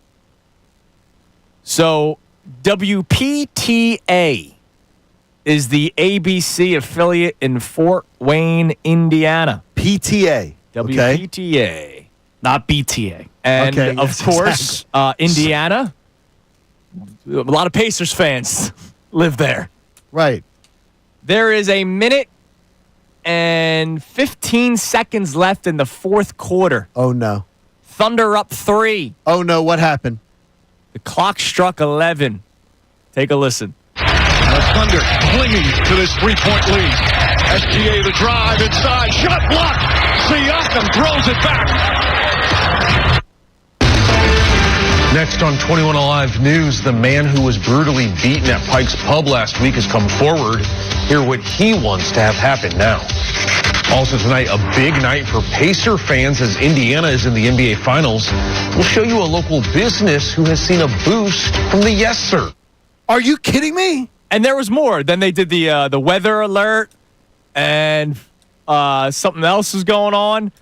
So in that span, there was a minute 30 left in the game. When did they come back? 36 seconds left in the game. Oh, are you kidding me? When the Pacers made it a 1-point, they missed multiple possessions. Okay, somebody's fired. We would have lost our mind. How does somebody not catch it? I don't know.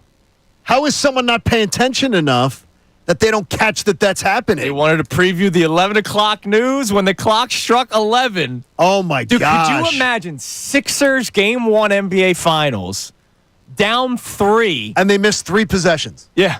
You missed the Allen Iverson step over. Right. Like, could you... Dude, when I saw this video this morning... No, they burned it down. I don't know what would have happened here.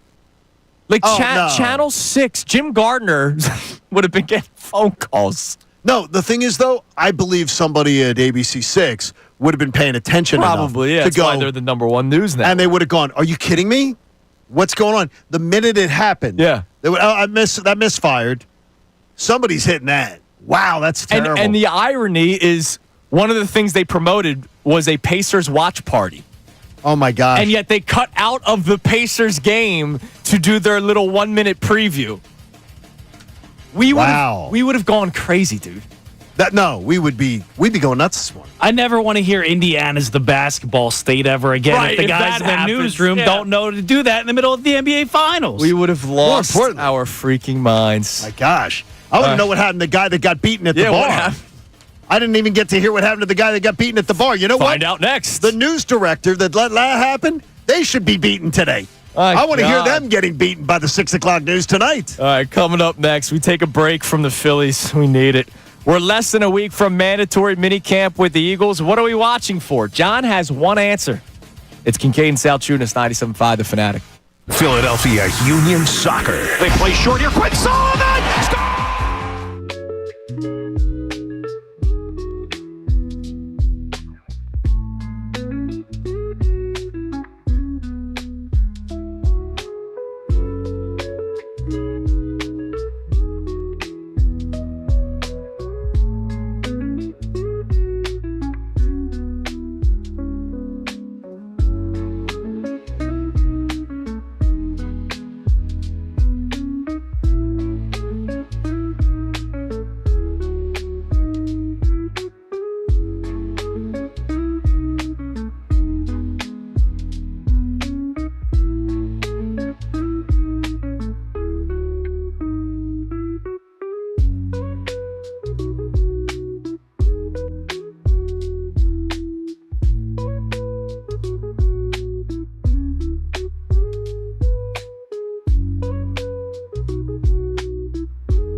Here on Kincade and Salciunas, 97.5 The Fanatic. Let's sneak in a text message here, Brendan, because our Majority of our conversation has been about our beloved Philadelphia Phillies. Dave Dombrowski, is he out of touch with Major League Baseball right now? Because everything he's doing is almost the opposite of what the league has been doing. And I just dealt with that with Daryl Morey and the Sixers. Major League Baseball, we know, wants bullpen arms. He got rid of the bullpen arms. The obsession with multiple platoon players, that was a thing like 10 years ago. People are realizing, let's just play the better players. Not caring about lineup construction. Not caring about Brandon Marsh being not so great at center field. Not playing the best players. Every team calls up young players except for the Phillies. They're adverse to it. It's unbelievable. So what are they saying on the text line this morning, Gunner, at 610-632-0975? Yeah, we got a first-time texter, Barry in Newtown, checking in saying, during most of Dombrowski's time as GM or Pobo, all he has done is spend the owner's money signing free agents or re-signing his own free agents. His trade deadline work has been awful. His best trade was Sosa for Romero. He did find Jeff Hoffman, but then he let him leave. I know he's a Hall of Famer, but his time here has been disappointing to me. So how about Jeff Hoffman? And how about, more importantly, I heard somebody call yesterday to Mike Missanelli's show with Ray Dunn yesterday and say, yeah, they got Estevez last year. He was terrible. I don't trust him. That's not true. Estevez was not terrible. And Estevez, by the way, is one of the best relievers in the game. Got to pay attention to baseball. Yeah, so if you're going to call about it, right, you gotta just do a little 2 minutes of research. Dave Dombrowski has actually done a fairly decent job at the trade deadline. Identifying relievers. He knows a good reliever, but then he gives them away. David Robertson. Now, he got hurt because he was jumping when Harper hit a home run, and that messed him up a little bit. Dombrowski's actually done a decent job at the trade deadline. Now, has he made the splash trade? No, he has not. And so if that's what you've been hoping for or wanting, if that is your line for terrible, okay. That's not my line for terrible. I think he's done a decent job. But do I think he's going to find some stud center fielder or left fielder? Like, I don't. There's guys that are going to be available. There's right-handed pop bats that will balance out this lineup a little bit. But don't expect him to go out there and get, like, the biggest name that's available. I don't think he will. No, I don't think he will either because I don't think there's the flexibility to do so. Yeah. Unless there is some – the Phillies are in a logjam. And it's one of those things where if they could move one piece that is an unexpected piece that can be moved, then other pieces can be shifted around on the board. The only way that's going to happen with this whole roster is if this team flames out. Then you might see dramatic movement. Right. And I was told last Phillies game I was at by two people that I trust. I was just like, well, they're going to get the Schwarber deal done. And these people both looked at me and went, okay. Like, I was like, they're going to get it done. And they both looked at me, and they know much more than I do about things. And they're like, they're not totally so sure? We think so. But you're speaking like it's a done deal, John, and not necessarily, because he's taking it to the open market. He's taking it to the open market. Seeing how much he can make. Who knows what's going to happen? Maybe he does take a little less to come back here, because, again, he's bounced around a little bit. I think he likes where he's at. Yeah. But who knows what the hell happens? And if this is a dumpster fire down the stretch, he might walk for another pasture somewhere. All right.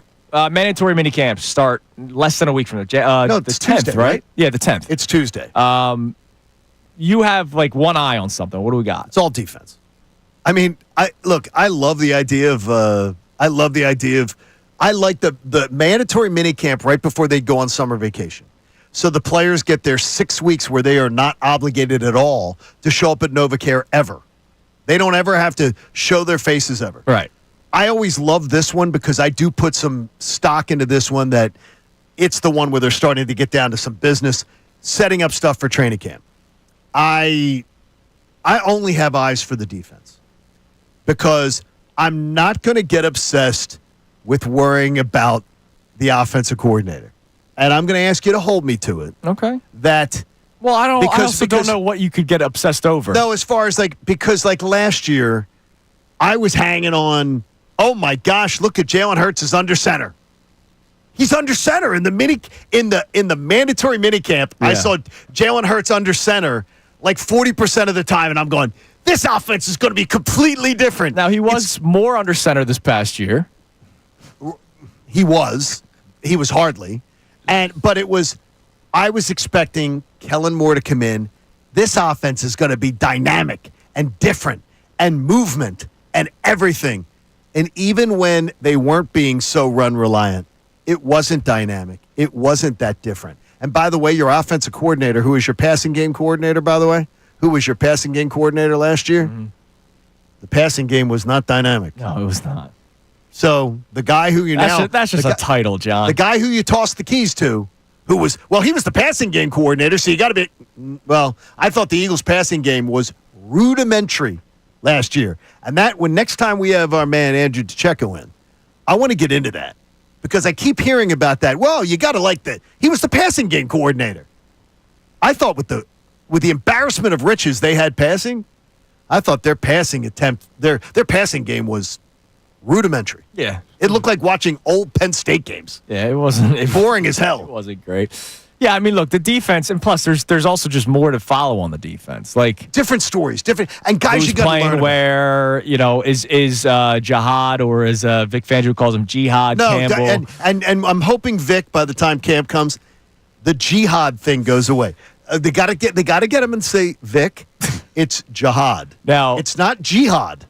And Jihad. And he said during there's the press conference, tomato, Jihad, Jihad. No, there's a big difference. He said the press conference the other day that he could see him being a pass rusher. And so is that something that we're going to see during mandatory minicamps, or is he going to line up as a linebacker out of necessity because of injuries? Then again, he's injured himself. So I don't even know. I'm curious what he's going to do with this linebacker rotation, and maybe we get a better idea of it next week. The Cooper DeJean stuff that we saw from OTAs, that he started doing some outside corner stuff, and Fangio said that they could use him as a safety and base package. Is that something that we're going to see more of? Even though I laugh because today's base is a nickel defense for the most part, because most teams are running 3 wide receivers on every single play. But the traditional base, when you don't have a nickel corner, they want to get him on the field some way. And Cooper DeJean, is he a guy that's going to be able to handle to play multiple positions on the field? Can he be that Swiss Army knife? Whatever Vic Fangio tells me, he believes. You're gobbling it up. I am, because I believe with Cooper DeJean, everything he said last year, I believe. He believed in him. He believed in his learning curve, and he thought that he was still learning during training camp. Remember, because he wasn't able to do a lot during the offseason. I was told by all the NFL. We used to have a lot of access when I was in my old life. Used to have a lot of access to these type of events. Do broadcasts. Come and do broadcasts. Be there right on the field. Be there right next to it. See these kind of mini camps and everything. And I was always told that this one before training camp was the only one of the offseason that mattered.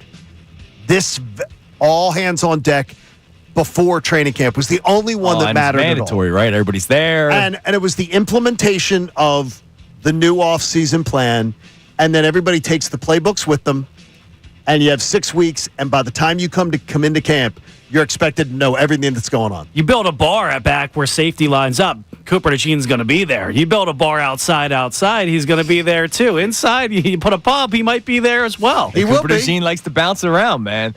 All right, coming up next, we'll get back to our Phillies discussion. We'll get some more text messages. Also, we've talked about the Phillies maybe not having urgency, right? That's something that you point out often. I wonder if you want them to be patient about something that hasn't been great recently. It's Kincade and Salciunas, 97.5 The Fanatic. Fanatic Sports Update. We may have a Luzardo problem. I'm Brendan Gunn with your Fanatic Sports Update. The Phillies wrapped up their series against the Toronto Blue Jays yesterday with a 9-1 loss. And for the second start in a row, Jesus Luzardo failed to make it out of the first 4 innings. Luzardo went 2 1/3 innings. He struck out 2 batters, allowed 8 earned runs on 9 hits. A far cry from his early season dominance. At the plate, the team was not much better. It only had 5 hits, and 3 of those hits came off the bat of Nick Castellanos. The loss yesterday also etched the second straight series loss for the team as well. The Phils look to bounce back this weekend on the road in Pittsburgh to take on the Pirates. Joe Ross is going to be on the mound to start tonight. It looks to be a bullpen game. We'll see how that goes for the team. First pitch is tonight at 6:40. The Eagles wrapped up OTAs yesterday, and they're going to have a few days off before mandatory minicamp opens up this Tuesday.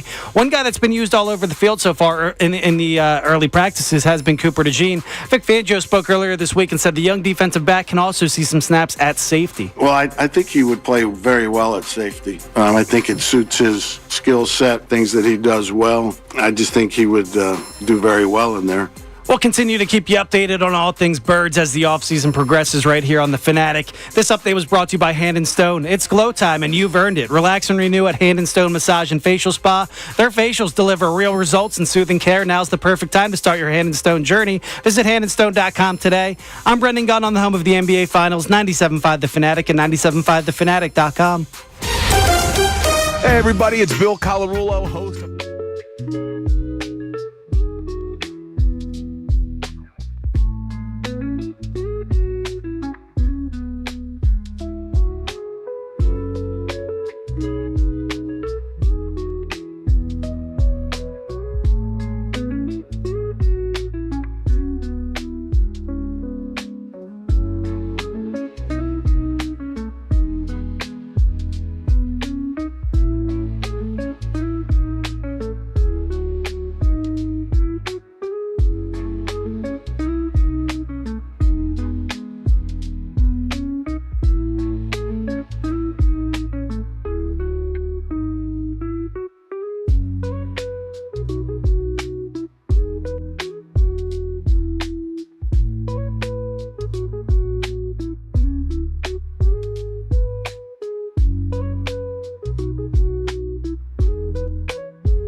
Salciunas, 97.5, The Fanatic. We'll get back to our text messages here momentarily.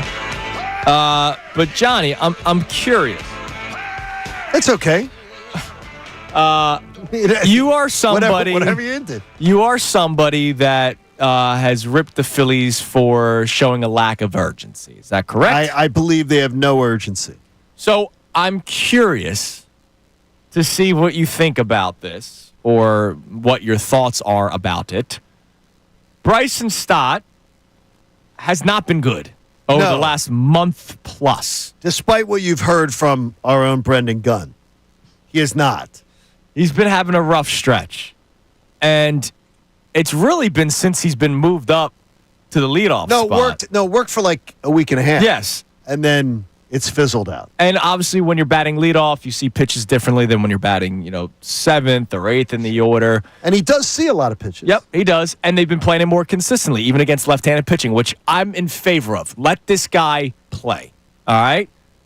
But he's been struggling, and he's now down to 244. He's not really getting on base all that much. 0 for 4 yesterday, 2 strikeouts. He went 0 for 4 the previous game. And so if the Phillies start struggling again, and Bryson Stott is not doing well in the leadoff spot, do you try to mix things up?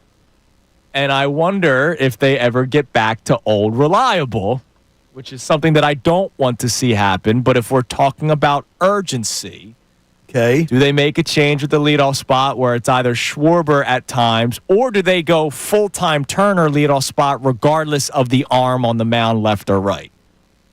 I have no idea what they're going to do. It wouldn't shock me at all if this weekend we saw Schwarber at leadoff. Now, would you hate it? Because you want urgency. But I also know that you don't like Schwarber in the leadoff spot. No, but to me, nothing would shock me because they go to stuff that even when it works, they break it. The Phillies have shown you. Even when they have stuff fixed, they break it. They've broken the bullpen. They go and they fix the bullpen at like the trade deadline, it seems like over and over again under this Dave Dombrowski tenure. And then they break it. They go, okay, but we fixed it. We're going to break it again, and then it's going to be a problem, and then we're going to fix it, and then we're going to break it again. Okay, but is this fixed or broken? No, since May 1st, Bryson Stott is batting 196. It has absolutely been a more productive Kyle Schwarber not batting leadoff. Correct? No. Yeah. Yes. Yeah. It's the most productive before June the 5th that Kyle Schwarber has been for the Phillies. Not even close. This is the best that Kyle Schwarber has been since pre-June 5th. This is the best Kyle Schwarber that we've ever had. So if you don't want Schwarber leadoff spot, and I don't either. I do that. not. I hate it. You know who? You Turner or Harper. Can you convince Harper to go to the 2-hole and then go Turner, Harper, Schwarber? And here's where I'm going to lose my freaking mind. You said that, and you know what? You said the truth. Convince. Can you convince Bryce Harper? Bryce, I know you're a 3-hole hitter, but Bryce, would you mind going to the 3, out of the 3 to the 2? Trey Turner is your best hitter, right? Best hitter. What do most baseball teams do? They put their best hitter batting leadoff, and he's the most hits. Reaped the benefits of being protected by Bryce. So you need him behind him. And then Bryce goes to 2. Oh, but Bryce doesn't necessarily like that. Oh, can we convince Bryce to do something? Well, now here's the thing. I don't know, because Bryce wants to play first base, so we got to get rid of Reese. So then Bohm is back in your 3-hole, which that wasn't totally working out for them. I know it wasn't totally working out, but he has absolutely been... Alec Bohm hasn't been a problem for 6 weeks. No, he's been hitting the ball very well. So in my mind, I'm willing to take I'm willing to say, okay, he's been the least of our problems. Because you're reaching a point where you might need to mix things up and just try things, and not just like the moving Turner from shortstop but you have to to second convince. base. It's a 2 is convince. Can they convince Bryce Harper? But can someone talk to Bryce and see if this is okay with Bryce? It pisses me off. Now, it really still does. wouldn't fix drives me crazy.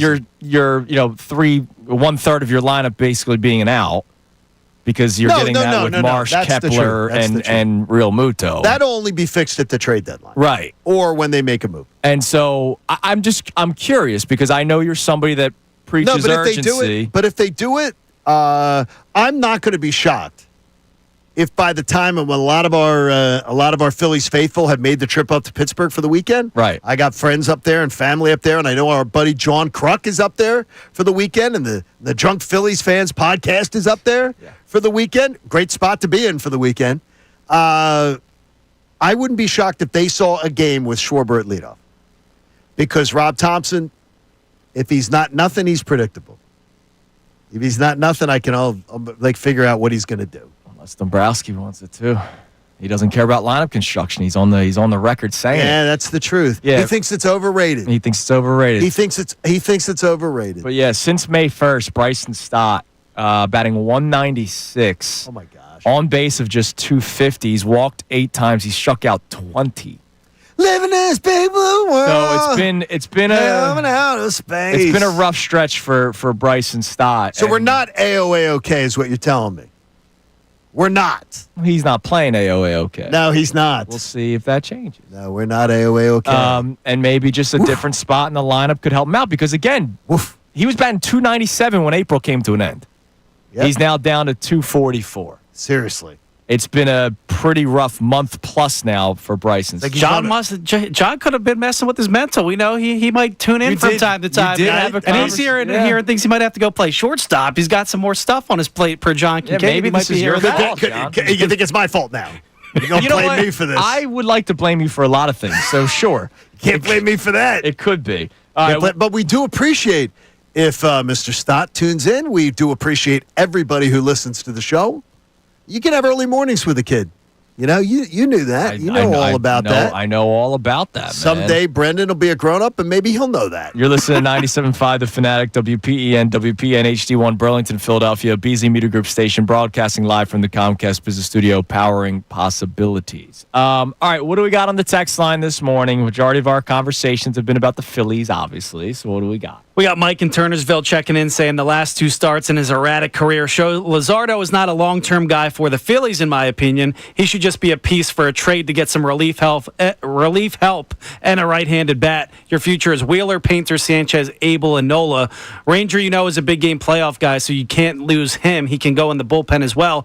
At least everyone is starting to realize Luzardo and his early season dominance was fool's gold. Oh, let's not go there just yet. So wait. He wants to acquire players, but who is he? He's not willing to trade anyone. No, he's willing to trade Luzardo in a deal. Bad time to be talking about that.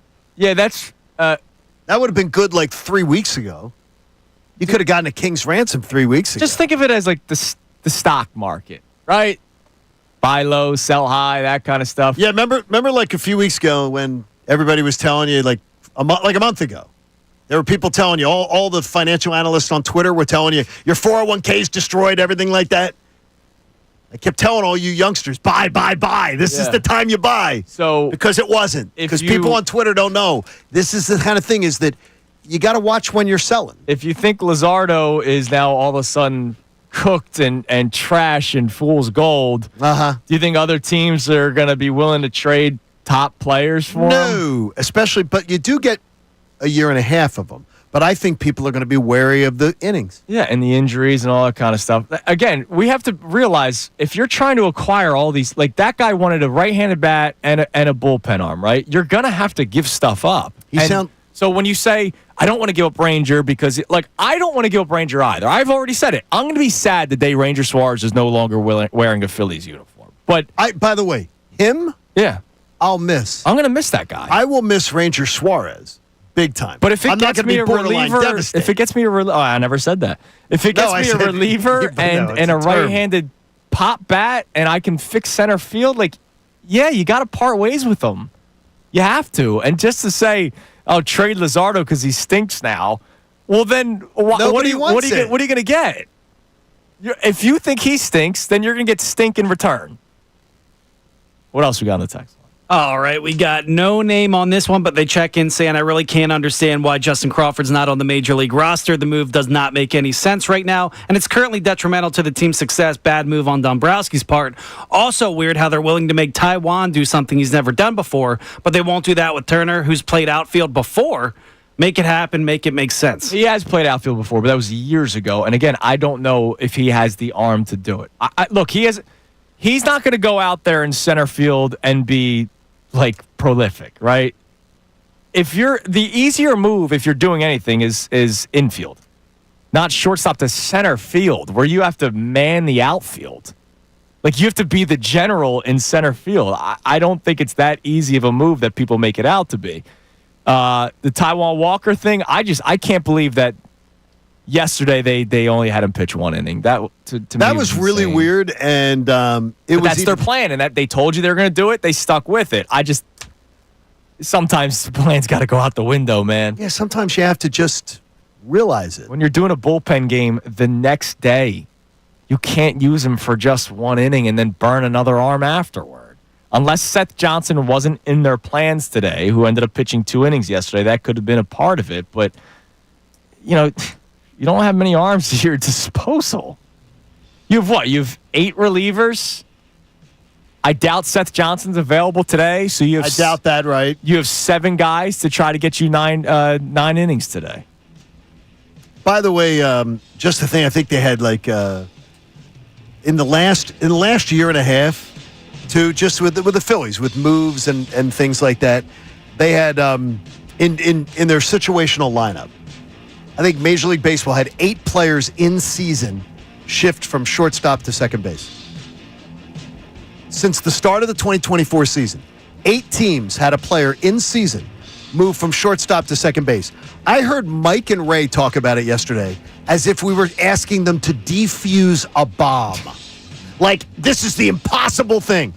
And I believe it's 8 players that have done it in Major League Baseball in the last 2 years. They've done it successfully. That's the right follow-up. Now we don't have a successful shortstop. No, I'm just saying that's a follow-up research study. Yeah, but I mean, it's not like if all 8 guys were then trash at second base. No, but it's not like something you're going, oh my gosh, this is something you're asking people to do that's never done. Right. No, in fact, it's been done often. I just wonder how well it's been executed. Yeah, we'll see, but it's been done. Come on now, folks. All right, coming up next, we have today's headlines with Brendan Gunn. It is Kincade and Salciunas on this Friday morning, 97.5 The Fanatic. The Philadelphia sports fan is about passion, loyalty, and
on Kincade Salciunas, 97.5 The Fanatic.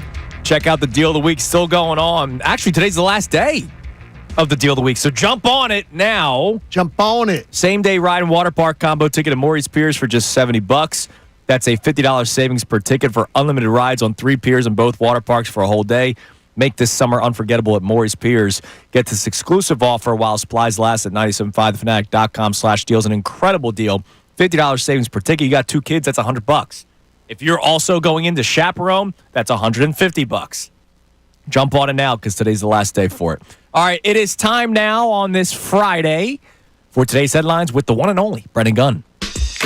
Today's headlines with the one and only Brendan Gunn. Brought to us by who? The one and only Lundy Law. For over 70 years, Lundy Law has been fighting for injured people. If you need them, remember the name Lundy Law, your injury lawyers. Visit LundyLaw.com. That's LundyLaw.com. And we work in radio, so we know how this industry goes. Like, a turnover is like none other. Probably not comparable to any other jobs you can think of besides professional sports. Well, we have a new show starting Monday here. And there's going to be a new show starting on some Sirius XM station.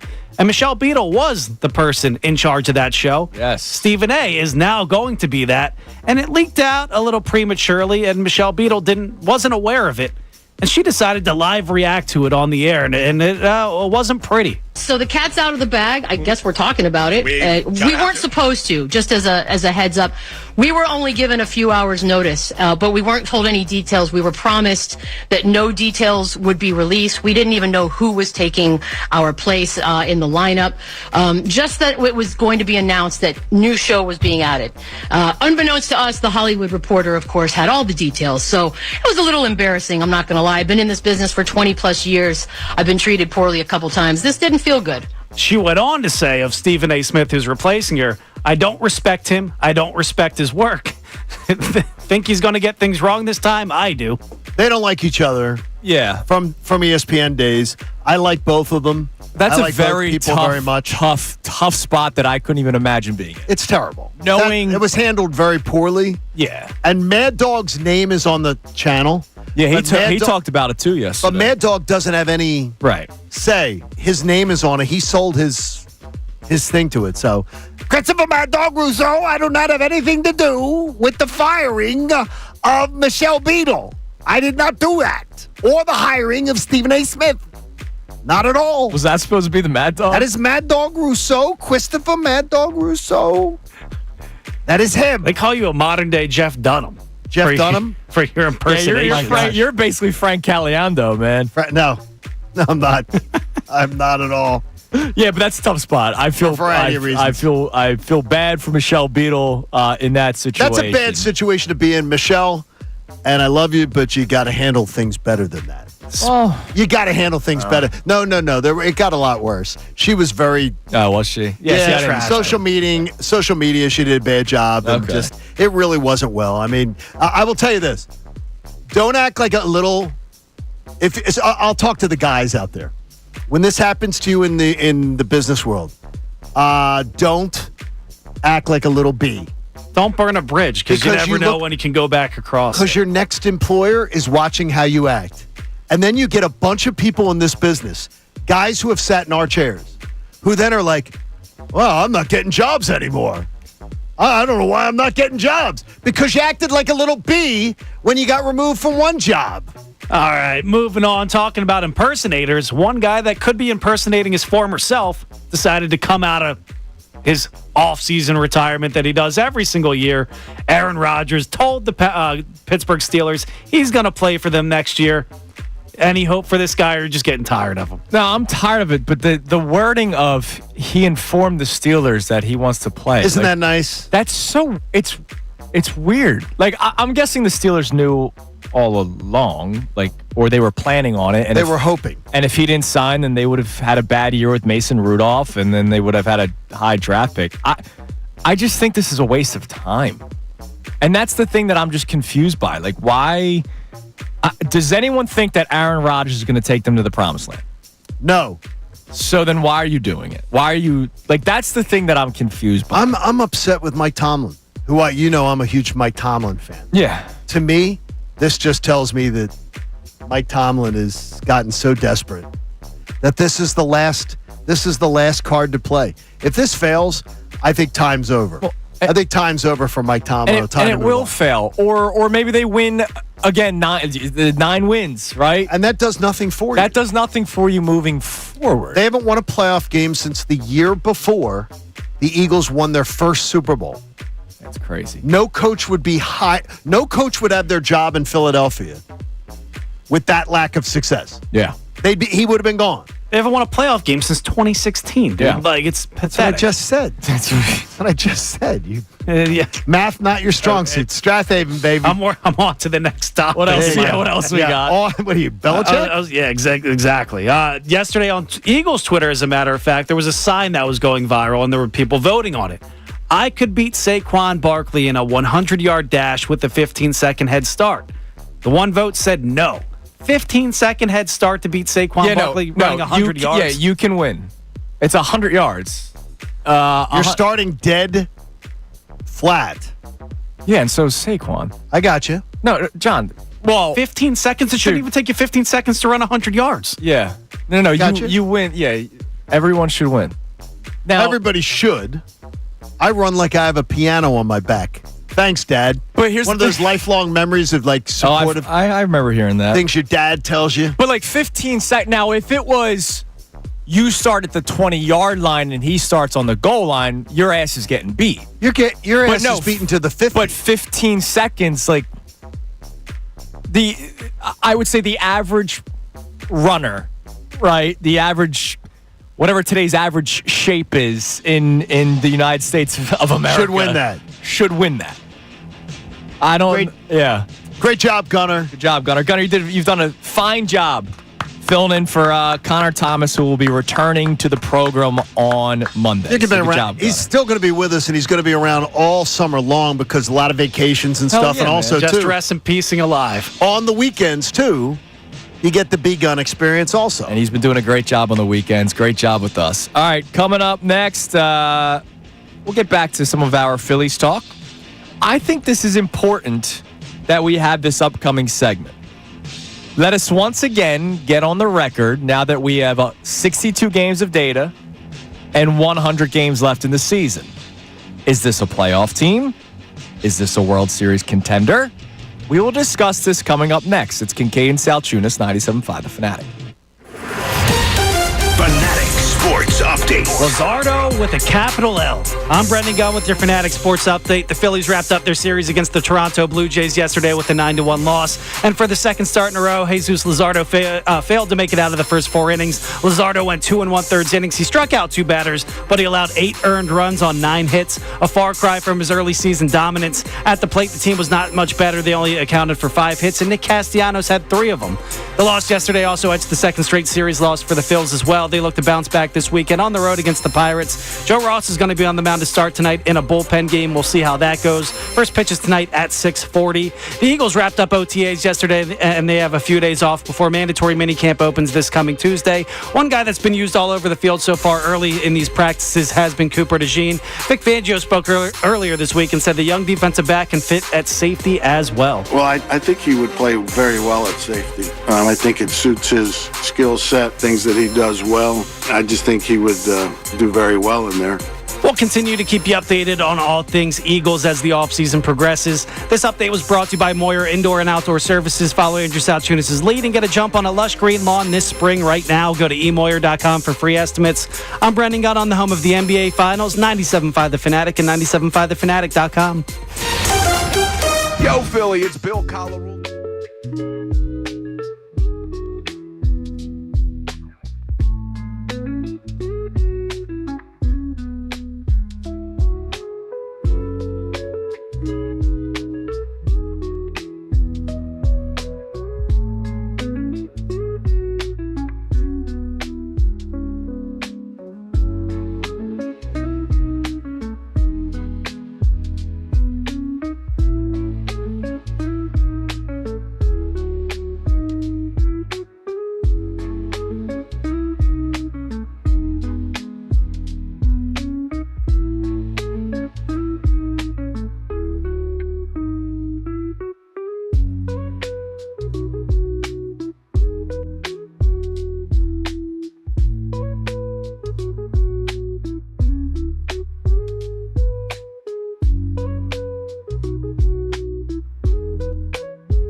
Our YouTube chat, I need you guys to have more confidence.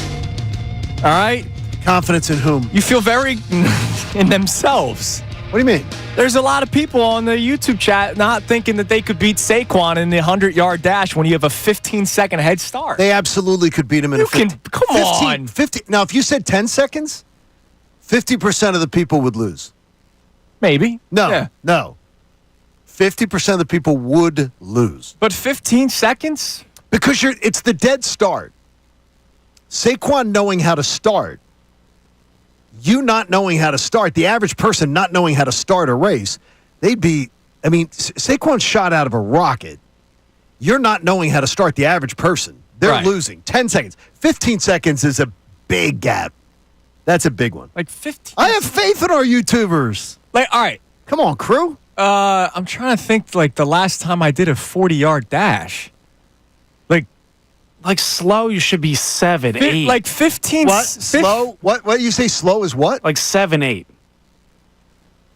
seconds. Not 7.8, but like 7 seconds, 8 seconds. I would say that would be for slow. a 40-yard dash. Some guys our age, yeah. Right. Yes. So if you get to 40 yards in 8 seconds, obviously you're going to burn off a little bit. Yeah. But that means, if you're just doing the math, you're at 80 yards at 16 seconds. You're at 80 yards in 16 seconds. Obviously, you'll slow down a little bit because we're all going to be tired. We're not professional athletes. Can you do 20 yards before Saquon does 100? Yes. Yes. You can. Yeah. The 10 seconds, I think half the people lose.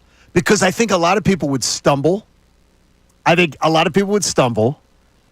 would feel the pressure of, oh my gosh, and you'd hear I can tell you, we used to do, Dan Reeves, the legendary. Joe Tuzzi says, I'd lose with a 20-second head start. Come on, Joe. Come on, Joe. No, you wouldn't.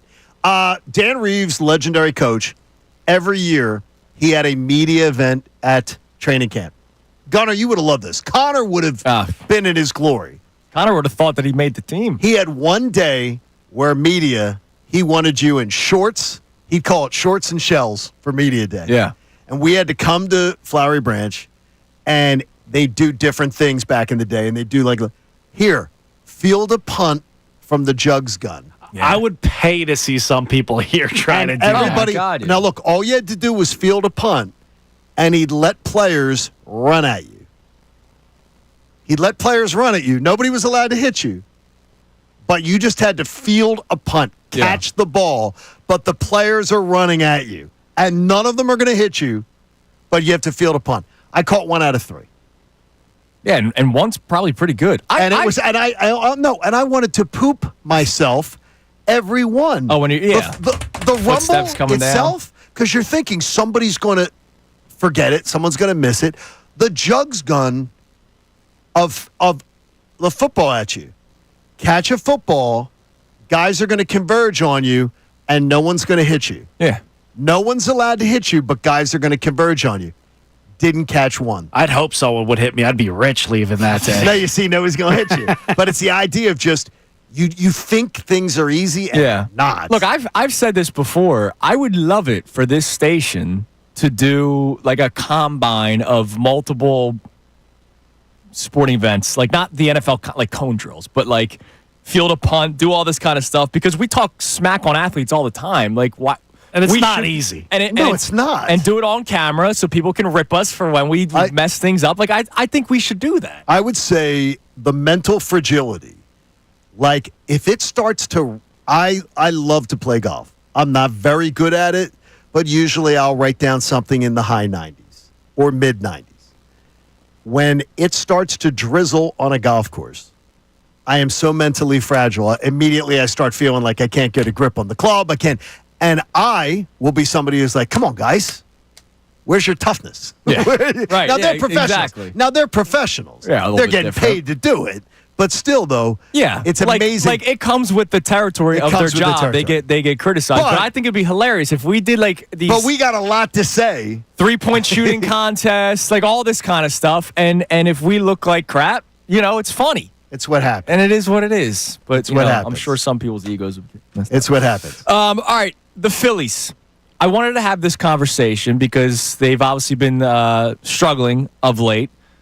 1-6 in their last 7 games, right? They lost the Braves. They lost 4 straight. They lost the Thursday to the Braves against the Blue Jays. Yeah. Uh-huh. So 1-6 in their last 7 games.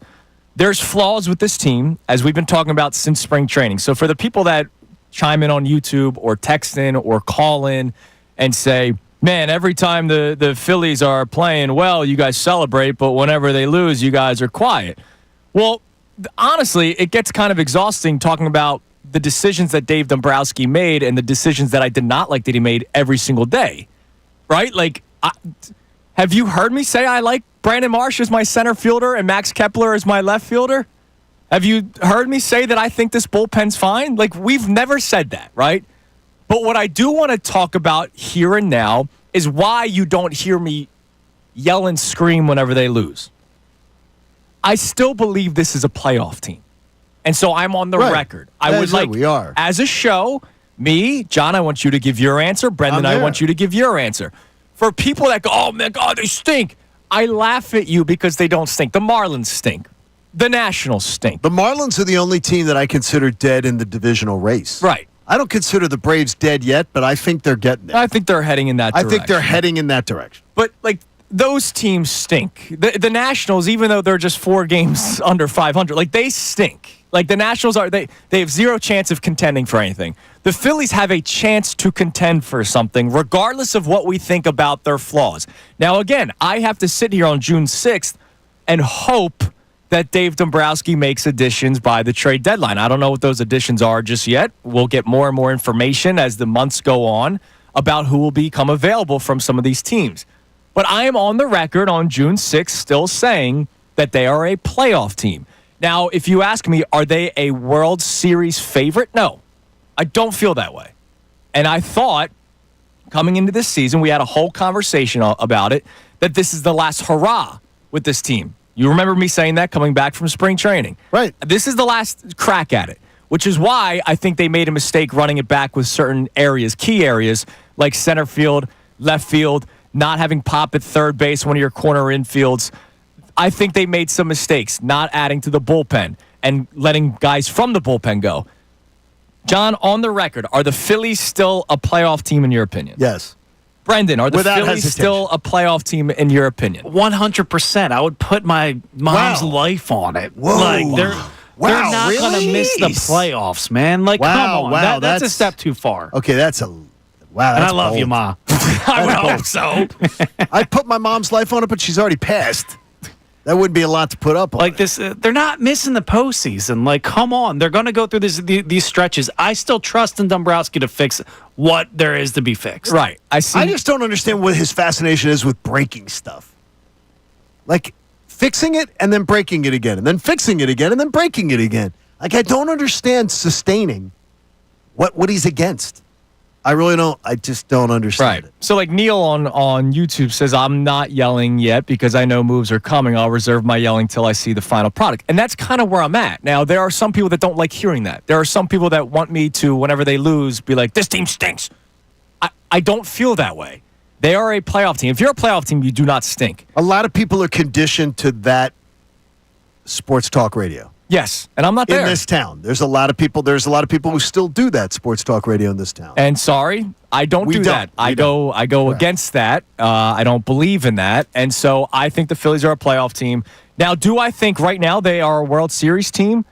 No. I do not. And so that might be a problem for it's a problem for me. This window, I'm getting concerned about how big the window is. Dave Dombrowski saying that the window's still there because of the youth that's coming up through the farm system. That's great, but that means he's not willing to part ways with some of the youth, and that means this season might be all for naught because it's World Series or bust expectations or NLCS or bust expectations. Nobody said this year just get back to the playoffs. That was not the mantra of the 2025 Phillies. I do not. Again, playoff team, sure. As constituted today, World Series team, no. World Series champion, no. If things go perfectly for them, no. Right now, you still say no. No, because their bullpen's not good enough to win a 7-game series. No. You don't believe they can outslug somebody if the lineup manages to catch heat for a month. No, not against the best, because what have they done against great pitching? Yeah, it's fair. Right. Nope. No. But do I believe that I could be convinced of other things with 100 games to go? Absolutely. Sure. Things can change. We'll see what happens. Yeah. But again, that's why when people tune in and wonder why there's no piss and vinegar some days, it's because even with this slide and the flaws that I have been pointing out since spring training, they're still a playoff team. Correct. Now, that might not be good enough. It's not good enough for me. It shouldn't be good enough for anybody, I would say. And hopefully they address those things before the trade deadline. And if not, Dave Dombrowski is going to hear it. All right, we're all on the record. They're still a playoff team. Correct. June 6th, So there's no 2025. Keep my mom alive. That's the mantra now. Keep Mrs. alive. My God. All right, coming up next. Horrible. The NBA playoffs continue. Game 1 of the NBA Finals was last night. Have we learned anything through these NBA playoffs that help or hurt the Sixers? It's Kincade and Salciunas here on 97.5 The Fanatic. Hey, everybody, it's Bill Karulo, host of the new afternoon show, Unfiltered with Ricky.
Christmas comes second.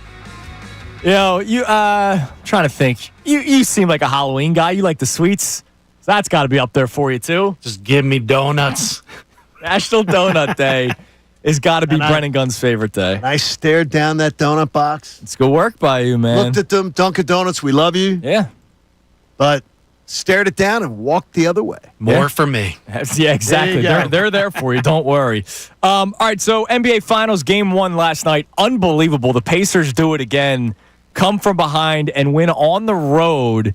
That building in Oklahoma City was rocking from the jump, and the Thunder go off early and take a sizable lead, and then they just couldn't hit any shots. It was unbelievable. Couldn't do it. I told John this stat this morning before the show. The Thunder forced 25 turnovers.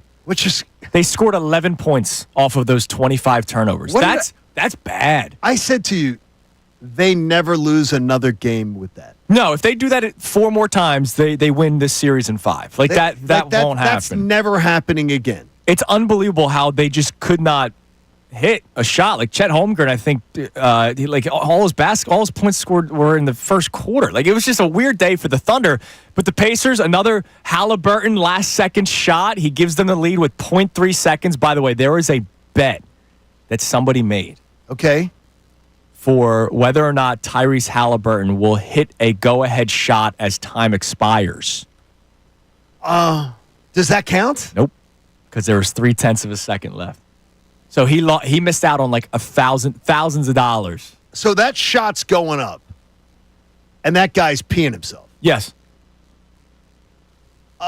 He needed a quadruple doink Yeah, off exactly. of it. He needed that just to be able to make it. But yeah, imagine missing out on like 4 figures. I don't know the exact amount. Because that was incredible. Yeah. Because that was truly incredible. And so Halliburton's now done that in every round this series. It's been amazing. So to turn this into the Sixers. Okay.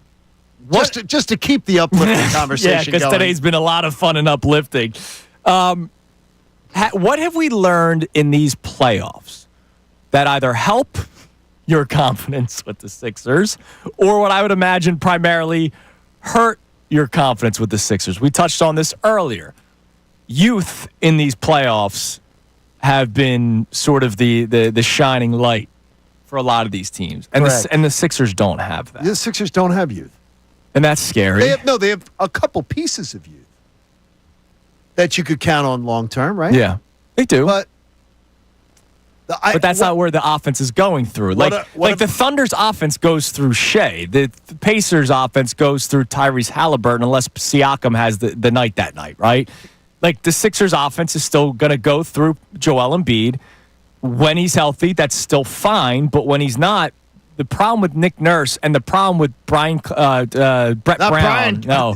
The problem with Brett Brown and Doc Rivers, they never had a plan for when Embiid wasn't playing.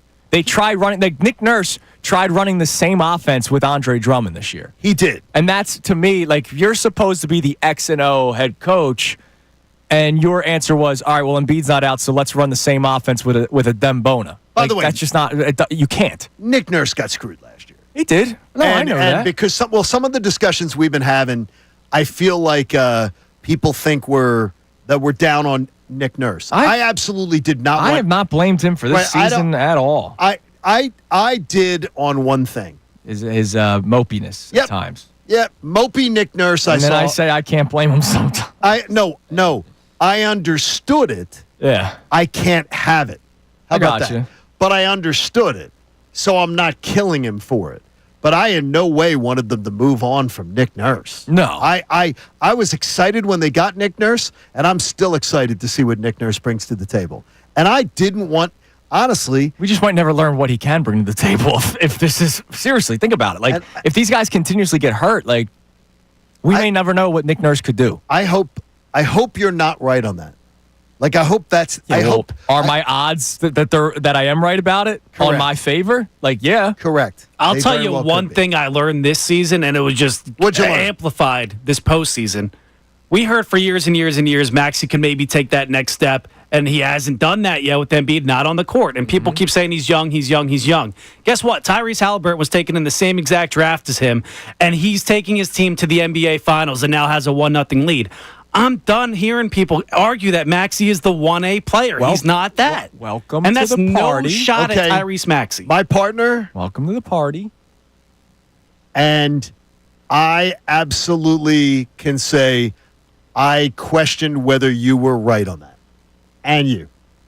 I didn't defiantly say he could be the 1A, that he could be the Robin, but I thought people who told me that he couldn't were premature. I've been saying as soon as you move on from absolutely said Embiid, it. you are a play-in team. Now, the thing is, I didn't believe that. I thought that was a bridge too far. Maybe. But I thought every time, and I heard you say that. I heard you say that when you were working with Ant, when you Middays, hosted. And I always thought it was a bridge too far when you said it. I love Maxey, but I know you do. He's I know not, you do. I don't think he is the guy that can carry a basketball. And team. the thing is, he's got to be one thing I've been convinced of, and Brendan, you just made a great point there. I'm convinced that he has to be one of three, not one of two. And I've been convinced of that by what we've seen, and I wasn't convinced of it. And before. of course, one of your three right now is Paul George. And remember, we could have had Halliburton. Yeah. As one of the three. So it could have been Halliburton here with Maxey. I still don't know, and you brought it up, and I trust your in basketball discussions, I really do. My ears perk up with you because I think you're very bright. Thank you. On that. I caution to say that. Is the idea of I wonder how that would have worked. I wonder how it worked. Now, Maxey would have been the two, which he is. He should be the two, and Halliburton would have been your point guard, and we're seeing him be able to run a very stellar offense as the point guard. So over time, but that's not who he was with the Kings. At first, Correct. he was a shooter. Now he's becoming more of a point guard. So maybe it would have worked here. It might have. That's why I did not want to move on from James Harden. Because Tyrese Maxey had one of his better seasons with Harden as the point guard. Correct. And Embiid had his best season other than the following year when he got, hurt 30 games in. What else new? James Harden, when Joel Embiid had James Harden as his point guard, like a real point guard, that was Joel Embiid's best season. And so that was something that I did not want to see go. I understood why people didn't like James Harden, but having a point guard with Embiid and Maxey is very important. And they went out and got Paul George. And so now you're expecting Maxey to be the point guard. And I don't think he's a point guard. I think he is a two guard that needs somebody that can run the offense. That's why before the season started, they were so excited to have Kyle Lowry back. And that's just, you're getting too old. Too old! And that's one of the things we're learning. We're also learning the better teams are run by guards. That's another thing. The NBA's evolved. Yeah. It's evolved. Unless you have Jokic, who is a unicorn. And by the way, has the NBA figured out Jokic a little more about No, that series went 7 games. No, the NBA, though, the Thunder. The last couple years. No. He's the MVP runner-up. No. I understand. No. Nobody's figured it But out. as far as how to handle the Nuggets with Jokic. The Thunder have had one difficult series, and it was the Nuggets going 7 games. So, Okay. I honestly think whoever won that series was You think it was going to win the NBA title? Finals. Yeah. Okay. All right. Coming up next. Because they fired their coach with 2 weeks to go in the season. That was insane to me, and that could have hurt them.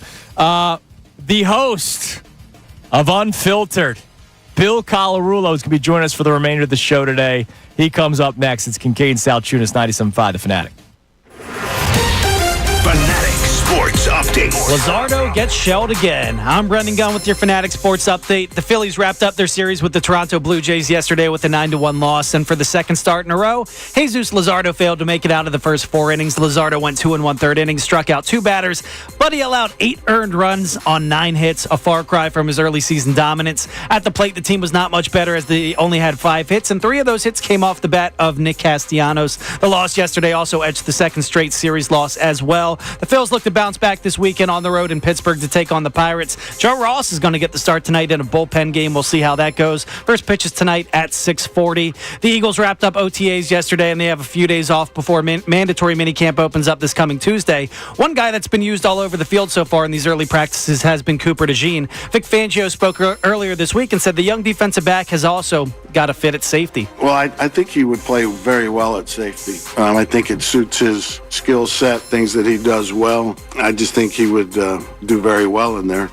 We'll continue to keep you updated on all things Eagles as the offseason progresses right here on The Fanatic. This update was brought to you by WhatsApp. On WhatsApp, your personal messages stay private because your personal messages are yours. No one else can see or hear them, not even WhatsApp. WhatsApp message privately with everyone.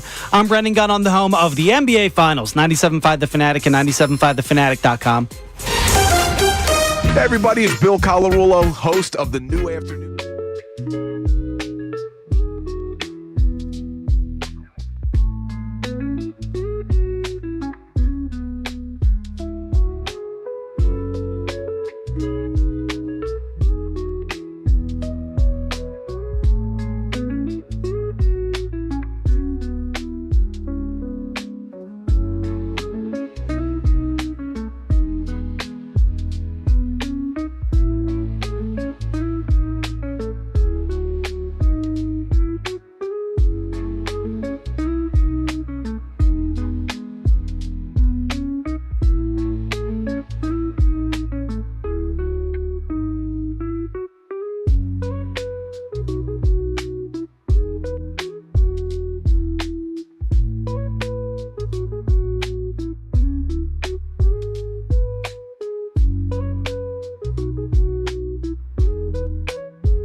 From Unfiltered. Oh, it's Unfiltered. With Ricky Bottalico, the host, Bill Karulo. What's up, Billy? Congratulations on the new gig, man. Thanks, man. I appreciate it. What's going on? It's another beautiful day talking about our fightings. Ooh, not so beautiful today. Yeah, what's your unfiltered reaction to the Phillies right now? I'm a little nervous, man. I'm putting you to the test. This is Mr. Unfiltered, so you got to be unfiltered. Yeah, we got to be unfiltered. Look, I'm nervous. And when you looked at the offseason that Dave Dombrowski had, one of the things that we kept saying was, well, at least he made the move for Jesus Luzardo, right? This whole offseason could be looked at as a success with the way Luzardo was pitching to start the year. Well, now there's major concerns with Jesus Luzardo. As soon as he hits his inning total from last year, we see the 2 starts afterward be historic disasters. I mean, these aren't just like bad outings. These are historically bad. No, it's the worst ever. Outings. So that's a major concern. And then you look at his other offseason acquisition, Max Kepler, who I liked and I thought was going to have a good season. He had the abdominal surgery last year. He's been terrible over the last month. I mean, he's under the Mendoza line, I think. The Marsh line. Yeah, the Marsh line. We'll change it to that.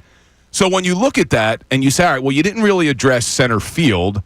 You brought in Max Kepler as your big offseason acquisition in left. Which was bad from the beginning. Yeah, you told us he was going to be an everyday left fielder. Well, you haven't trusted him against left-handed pitching, and now you're having a hard time trusting him against right-handed pitching. You thought, all right, well, at least they got Jesus Luzardo in the fold. Well, who knows what we have in him now? I'm concerned. I mean, this is something to be really concerned about. They can't fix all of these things at the trade deadline. You can't get a bullpen arm, a center fielder, a left fielder. I mean, there's a lot of issues that need to be fixed. All right, so I'll ask you, because we did an on-the-record segment about 30 minutes ago, because people get upset when we don't kill the team, and then people get upset when we are overly happy about a win. I wanted to make it clear that despite this 1-6 stretch, and despite me not liking the construction of the lineup since spring training, so it's not like I'm saying anything new here, I still believe this is a playoff team. World Series contender, I'm not there. I have to see what they do at the deadline. John believes they're a playoff team. World Series contender, has to see what they do in the deadline. Same with Gunner. I'll ask you, with all the nerves that you're feeling right now, do you still believe that they are a playoff team, or have you started to waver on that? Now, I think we're all seeing eye to eye on this. I still think they're a playoff team. And some people may be listening saying, well, then what are you complaining about? Well, that's no longer the bar. Right. This team, Not good enough. Yeah, the bar is no longer making the playoffs. If this was 2022, sure. Exactly. We'd be singing their praises because they're a playoff team. But when you get to the World Series in 22, and then you get a little bit farther or less farther in 23, and then you have the disaster you had last year in the divisional series against the Mets, we won a World Series again. That's the goal. That has to be what the bar is. So everything we look at this team is through the lens of, are they good enough to get to a World Series? And right now, I agree with you. Postseason, sure. Getting to the World Series, they got to make some moves. There's no doubt about it. I'm trying to figure out what their fascination is with fixing stuff at the trade deadline and then breaking it in the offseason. Why every year Dave Dombrowski goes and fixes the bullpen, it becomes an urgency at the trade deadline, and then he goes and breaks it in the offseason. He had 2 guys who he could have kept around. One of them, I wanted one of them to stay. And right now, Estevez is one of the best closers in the game in Kansas City. And they had him in house. And by the way, he didn't sign for a fortune. Yeah, and they let him out the door. And you traded prospects for him. I don't understand. Look, I said this last year, and I was killed for it. But I said, I haven't been that impressed with Dave Dombrowski. And I think more people are coming around to that conclusion. When you look at what Dombrowski inherited when he got here, a lot of these really good pieces that this team has were already here. Like, pretty much your pitching staff was already here. He did bring in Luzardo. You look at all these big pieces in the lineup. Yeah, he brought in Schwarber, which was a great move, but Harper was already here. Ramuto was already here. You know, Bohm, Stott, all these guys that are part of this lineup were already here. The moves he made, did it really move the needle? I mean, so I look at Dombrowski, and he came here with a Hall of Fame resume.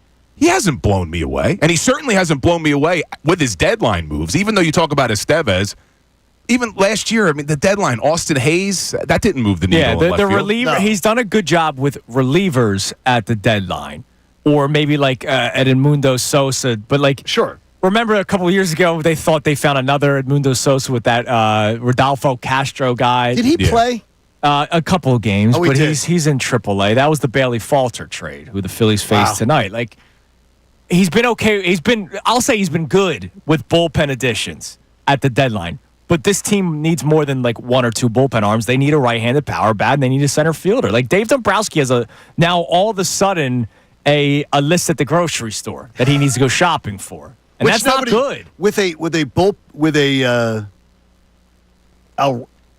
payroll that's this high, I can't believe that they have this many things that they're shopping for. That's like and when you it's look almost malfeasance to you as a legal term. Yeah, and when you look at there you go. I like that. But yeah, when you talk about the payroll, it's also how do you have a payroll like this and you still have a platoon in center, a platoon in left, a platoon at second base? I mean, they're platooning all over the place. Yeah. With this high of a payroll. And they're platooning, and my biggest beef is you're listening to 97.5 The Fanatic, WPN, WPN, HD1 Burlington, Philadelphia, Beasley Group Station, broadcasting live from the Comcast Business Studio, powering possibilities. See how that's done, Bill? I'm pro platooning if you have like good options. They don't have good, like they're trying to platoon with players that aren't that good. Correct. Like, and I used to bust Mike's chops all the time, and I would make big deals about Weston Wilson. I'd call him dubs and all that. And mainly it was because it would get under Mike's skin. Oh, that's what it is. Well, and I admitted it. I told Mike. That's the Bill Karulo lawyer trap door right there. Well, on the last show that me and Mike did together, I admitted to him, you were right about Weston Wilson. Like, he can't be your platoon piece in left field. Like, no. And then you look at center, and you got Brandon Marsh, and I heard you talking this morning, and I agree with you. Major League Baseball player, sure. But a center fielder on a World Series contending team, not the way he's been playing over the last couple of years. No. 3 years, they've tripled down on, like, this isn't like, Brandon Marsh didn't get here yesterday. Like, Brandon Marsh was on this team since 2022. Now, wait a minute, though. I floated my conspiracy theory. Did you hear it earlier? I did not. Okay. Oh, I did, with the basketball jerseys. Yes. Now, the thing is, I did see it's a 14-year-old sized Brandon Marsh basketball jersey, so we know Bill Karulo would wear it. He would. So Bill would wear it. He'll probably wear it on NBC Sports Philadelphia. Show off the guns. Well, no, everything it's like sleeveless. that. Any size works as long as it's sleeveless. Correct, with the Bill. sleeveless. But the reason I'm going long sleeves today. By the way, I own the same one. I got burnt to a crisp yesterday. What are you doing? I couldn't believe me and Ricky wanted to do a little team bonding, so we had a little golf outing together. I got burnt. I mean, I have such a farmer's tan right now. I ripped what are you doing? people like you about 2 weeks ago. Because you're a bit fairer skin. You're not Brendan. You're not the typical. No, I don't usually burn, dude. I don't usually burn. I mean, I got the Mediterranean skin. There's something about the pasty white guy that thinks I can beat the sun, and you guys lose. It makes you oily, dude. Nobody wants to wear it. You lose that battle every time. You're You not are wrong. using the good. Gunner is wrong. Gunner is pale complexion. Ray he needs it. Ray is a pale complexion guy. I'm different. I'm Sicilian. I can get away with it. Dude, you are not more olive skinned than I am, and I'm Scottish. I'm Black Irish. We are, and I mean, we're arguing over who's more olive. No, but I'm saying is that you've got to protect your skin. My skin's better than yours. Someone telling you protect your skin against skin cancer. No, you do. You definitely I want you to do. be You guys careful. look like you all get facials over there. I think it is. You got I heard that this morning. What was that? That's what I woke up to. I put it on, and I hear John talking about I want you to get a facial. I want you to look good. By the way, real quick, because I've been trying, and I hope the people on YouTube notice. I've been trying to check the chat board a little bit more. Take care of my YouTube peeps, man. I saw the other day after the announcement, they're devastated. Yeah, what are you going to do? You're not going to be able What to are you going to do? Because now you got NBC Sports Philadelphia, which we're not is on awesome. YouTube. We're but not on. I want you to look at whatever camera, like John does when he takes his glasses stare at off. him. I need you to address the YouTube chat because the glasses to take off? I know that they are devastated that you won't be able to check it out as much anymore.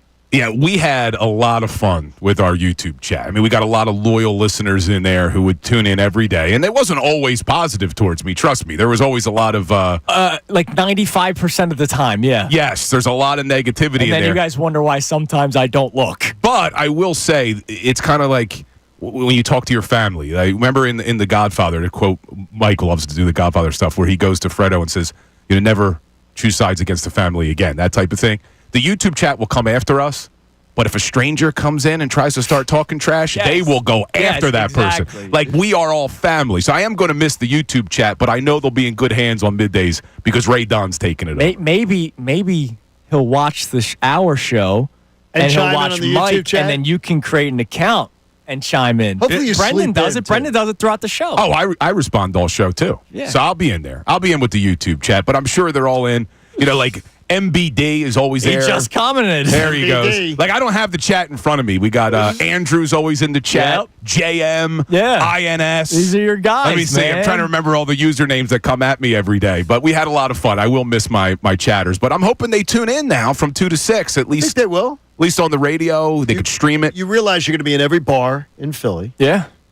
Tell us a little bit Let me about ask you a question, though. Tell us about the How show. do I compete with this? I mean, look at this guy. Look at that. That's a handsome And fella now right there. he's back in like baseball shape right now. I mean, I got a He hard does time look- on he does TV look with really this guy. Good. The one thing you're gonna realize is hanging out with Ricky too is that you're gonna see grown men, even guys my age, fanboy out. with Ricky. It happened to us yesterday. We're on the Did golf they? course. The groundskeeper comes over. Are you Ricky Bottalico? Yeah. You know, and then I remember blah blah, and he starts telling a story. They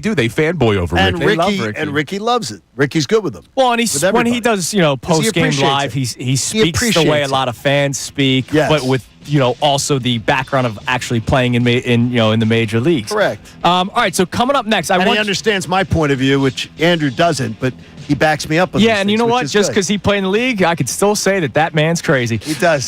Coming up next, so I want to give you guys a little update on OTAs for another team.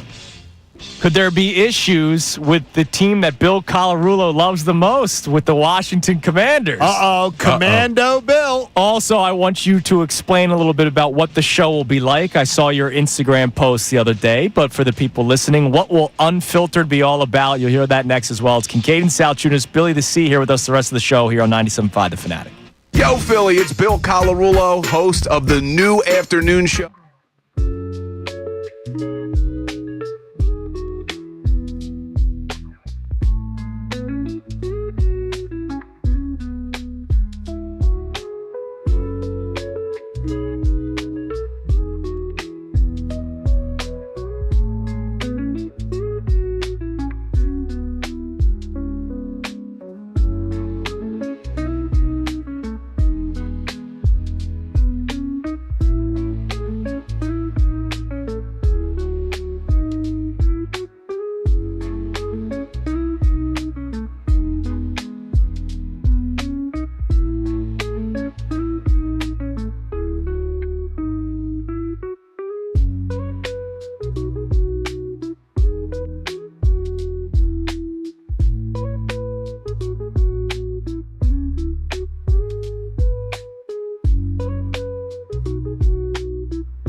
Karulo, who's in studio with us. Bill, tell us a little bit about the plan for Unfiltered with Ricky Bottalico and Bill Karulo. Debuts Monday at 2 o'clock here on the Fanatic and also NBC Sports Philadelphia. I know you put out the Instagram video, but for those of the people who are not online, tell us a little bit about your plans for the show. I'm so excited about this show, man. Like, I'm really excited to be able to pair up with Ricky and then to get produced by Silvana. I don't know if you guys remember when I started here doing weekends, my first producer was Silvana. I remember all the selfies. Yeah, so it's just interesting how it's come full circle that we both really started doing the weekends and now we're going to team back up on afternoons. But I'm excited to work with Ricky because, look, everybody who's listened to me over the last year and a half knows, like, I love my yellow notepads. I got them in front of me now. I love to do research. I love to do analysis. I think that's the lawyer background where anything I say, every opinion I make, I want to be able to support it with facts and evidence. And I never want to say something that I can't support because once you lose credibility on one thing, you lose credibility on everything. So that's where I'm going to come from when I'm making my sports opinions. By the way, I wish that was true, but yes. It is, though, in some respects. Yeah. Look, you're going to have opinions that maybe are wrong. That's fine. Yes. You could be wrong, but you need to support your opinions when you say them instead of the crazy hot takes that we get. Not here, but we know where they come from. Yeah. But I love that now I'm going to team up with Ricky, who's going to bring a different perspective, which is he has the experience of playing at the highest level in this city. Like, he knows what it's like to play in front of the Philadelphia fan base. And what I'm really excited about is neither one of us is going to back down in our opinion. So I think it's going to get heated at times, and I'm looking forward to it. And I'm really looking forward to getting under Ricky's skin because I want to get him going. Because there's nothing better than when Ricky's getting angry, and I can't wait to start pressing his buttons, man. I just really got to ask what everybody in Philly wants to know is what does it say about the state of sports talk radio when a lawyer is doing sports talk radio? Yeah. I thought that I will just say freaking obnoxious. I didn't do sports talk radio full time till I was 33. Yeah, that was a little bit of a weird article. What a weird thing. And I always will say that is there's no path to this job.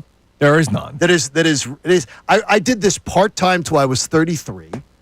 Walked out of a suit and tie job. Took like an 85% pay cut to do it. Yeah, look, I read the article. And I was embarrassed about the article itself wasn't terrible, but it was like the headline and the actual point of the article was a little strange. But listen, and some people have been reaching out wanting to hear my story. People want to do interviews like, how did you go from being a lawyer to a sports talk host? Sure. But there's a lot of similarities between the two. Now, look, you have to have the sports knowledge. And we all, look, I grew up just like you guys did, watching sports, playing sports. I played football in college. I played ice hockey in college. I coached football. So I do have the credibility in terms of some sports knowledge. But when I say there's parallels between the two careers, what I did as a trial attorney is I would talk to juries and I would present them evidence to support my opinions. Right. On the topic of the case. It's very similar to sports talk. It's not that wild to think that a trial attorney who has sports knowledge can talk about sports. Yeah, your law degree is my bar degree, where a bar for a different term, where I go and get drunk and I debate things with my buddies. By the way, a sports talk host, a lawyer, is much more qualified to step from lawyer to sports talk show host than a sports writer is.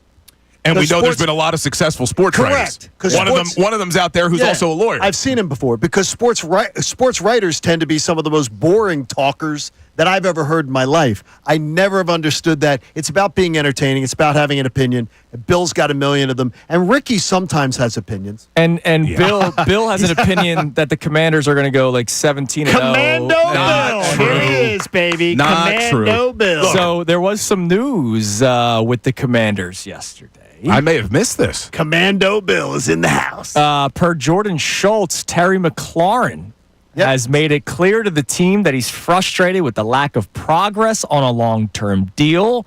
As this is Jordan Schultz tweeting, as I previously reported, McLaurin unexpectedly left voluntary workouts after initially attending, and it remains to be seen whether he'll report for mandatory minicamp. McLaurin is entering the final year of his contract. Talks have been minimal. Scary Terry. They'll get something done. Look, I would be worried if this was training camp, but I'm not going to be concerned if I'm a Commanders fan at this point. And I'm not a Commanders fan. Let me make this clear to John sort Kincade. of are. Listen, I looked at what they did last season, and they went 12-5 in Jaden Daniels' rookie year. I am not expecting, I know it happens, but I'm not expecting Jaden Daniels to have a sophomore slump. I think the kid is a very good quarterback. They also made a lot of good additions. They've beefed up their offensive line. They made the trade for Laramie Tunsil. They brought in Deebo Samuel. And I don't think Deebo Samuel is this great wide receiver one, but there are things that he does well that'll help that team. They brought in a guard, Nate Herbig. They've done things to improve their roster. They also added stuff to the defensive line. Now, the guy's got to stay healthy. They brought in Javon Kinlaw and all those guys. But I look at that team as having an easier schedule than the Philadelphia Eagles. If you have the Eagles and the Commanders, Eagles are a better team. Eagles beat them 8 times out of 10. Isn't their schedule like the Do you same? know, except Bill? for like do you know? two Do you know? teams? Are you? No. Did you do math in law? Listen. 0.11. What's that? That is the difference in difficulty between the Eagles' schedule and the Commanders' schedule. Based off of what? 0.11. But what are you basing it off? That's their strength of schedule. But more importantly, when the schedules came out, I know the odds. The Washington odds to win the Super Bowl got worse. The Eagles' odds to win the Super Bowl got better. Let me see. I'm looking through my notes here. The Eagles over under to win this year is 11.5. The Commodes is 9.5. What do you see? What do you see? So if you look at the Commanders' schedule, okay, they have 8 games against playoff teams from last year, and only 5 of them are on the road. The Eagles play 11 games against playoff teams from last year. 7 of them are on the road. You also look at the way the Eagles' schedule is structured, and they have the bullseye on their back because they're Super Bowl champs. The Eagles have all that rest. The Eagles have the most rest heading into their road games. I think the Eagles and the Commanders will be battling for the division. Not saying the Commanders are as good as the Eagles. I just think there's a path where both teams could be 12-5 at the end of the season. If they meet in the playoffs, Eagles beat them. I will come in and serve you dinner as a waiter on Unfiltered. If the Commodes win the division or win 12 games, I will serve you dinner. We're talking white glove. Wait. I will come in and serve dinner. If the Commanders win 12 games. And win the division. Oh, well, you're saying they got to win the division. Or win the division. 12 or win the division. 12 or win the division. Or win the division. I will serve you. I will come in to you and Ricky. I will have the dinner catered, and I will serve you during Unfiltered. I'll be the busboy, the waiter. I will watch everything that. you need. Well, I would say I was looking forward to that, but that would mean the Commanders have to have a good season. I'm not rooting for the Commanders. It's not happening. Well, Commando Bill might feel good. Well, I want to hear from you. We can get into the other side. What is it about the Commanders that you think is going to make them worse next year? I'm going to tell you. I'll tell you. That's a good tease. All right, we'll get that next. He's ready to tease. Yes, he's doing good. We'll get that next. Also, I saw an article this morning. Top 10 most anticipated games in the NFL this season. Somebody for Fox put this together. The Eagles are highlighted a lot on it. We'll go through it. It's Kincade and Salciunas with Bill Karulo for the remainder of the show here on 97.5 The Fanatic. Fanatic Sports Update. We may have a Luzardo problem. I'm Brendan Gunn with your Fanatic Sports Update. The Phillies wrapped up their series with the Toronto Blue Jays yesterday with a 9-1 loss. And for the second straight start, Jesus Luzardo failed to make it out of the first 4 innings. Yesterday, Luzardo went 2 1/3 innings, struck out 2 batters, but he allowed 8 runs on 9 hits. A far cry from his early season dominance. At the plate, the team was not much better as they only scrambled together 5 hits, and Nick Castellanos had 3 of them. The loss yesterday also etched together 2 straight series losses as well. The Phils look to bounce back this weekend on the road against the Pittsburgh Pirates. Joe Ross is going to be on the mound tonight in what looks to be a bullpen game. First pitch is tonight at 6:40. The Eagles wrapped up OTAs yesterday, and they have a couple of days off before mandatory minicamp opens up this coming Tuesday. One guy that's been used all over the field so far in these early practices is Cooper DeJean. Vic Fangio spoke earlier this week and said the young defensive back, well, he may find a spot at safety as well. Well, I think he would play very well at safety. I think it suits his skill set, things that he does well. I just think he would do very well in there. We'll continue to keep you updated on all things Eagles right here on The Fanatic as the offseason progresses. This update was brought to you by Bet365. Bet365, whatever the moment, it's never ordinary at Bet365. Download the app today. I'm Brendan Gunn on the home of the NBA Finals, 97.5 The Fanatic and 97.5thefanatic.com.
Us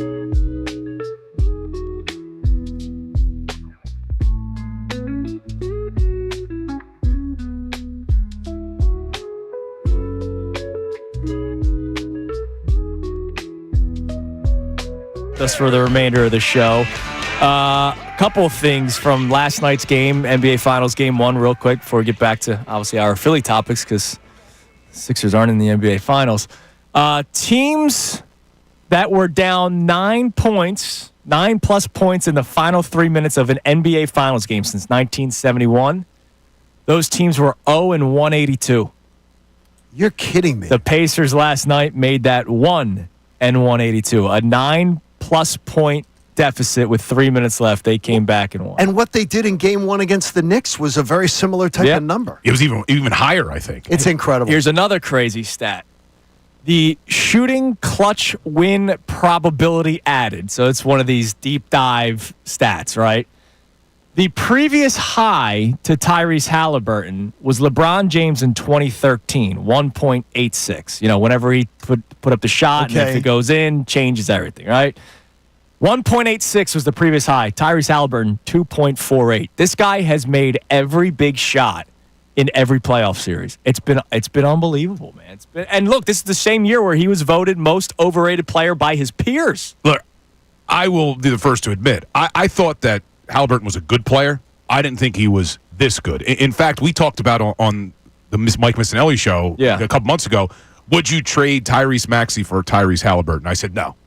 Well, looking at what Halliburton's done now, I think I would do that in a damn heartbeat. He still only had 14 points last night. Like, it's not like he had 35. Like, he had 14. But he came up when hit it mattered once most. again, last second, he hits a bucket to give them the lead and eventually the win. You're giving all these crazy stats, too. The crazy thing about last night, the Pacers led that game for 0.3 seconds. Yeah, it was at the end.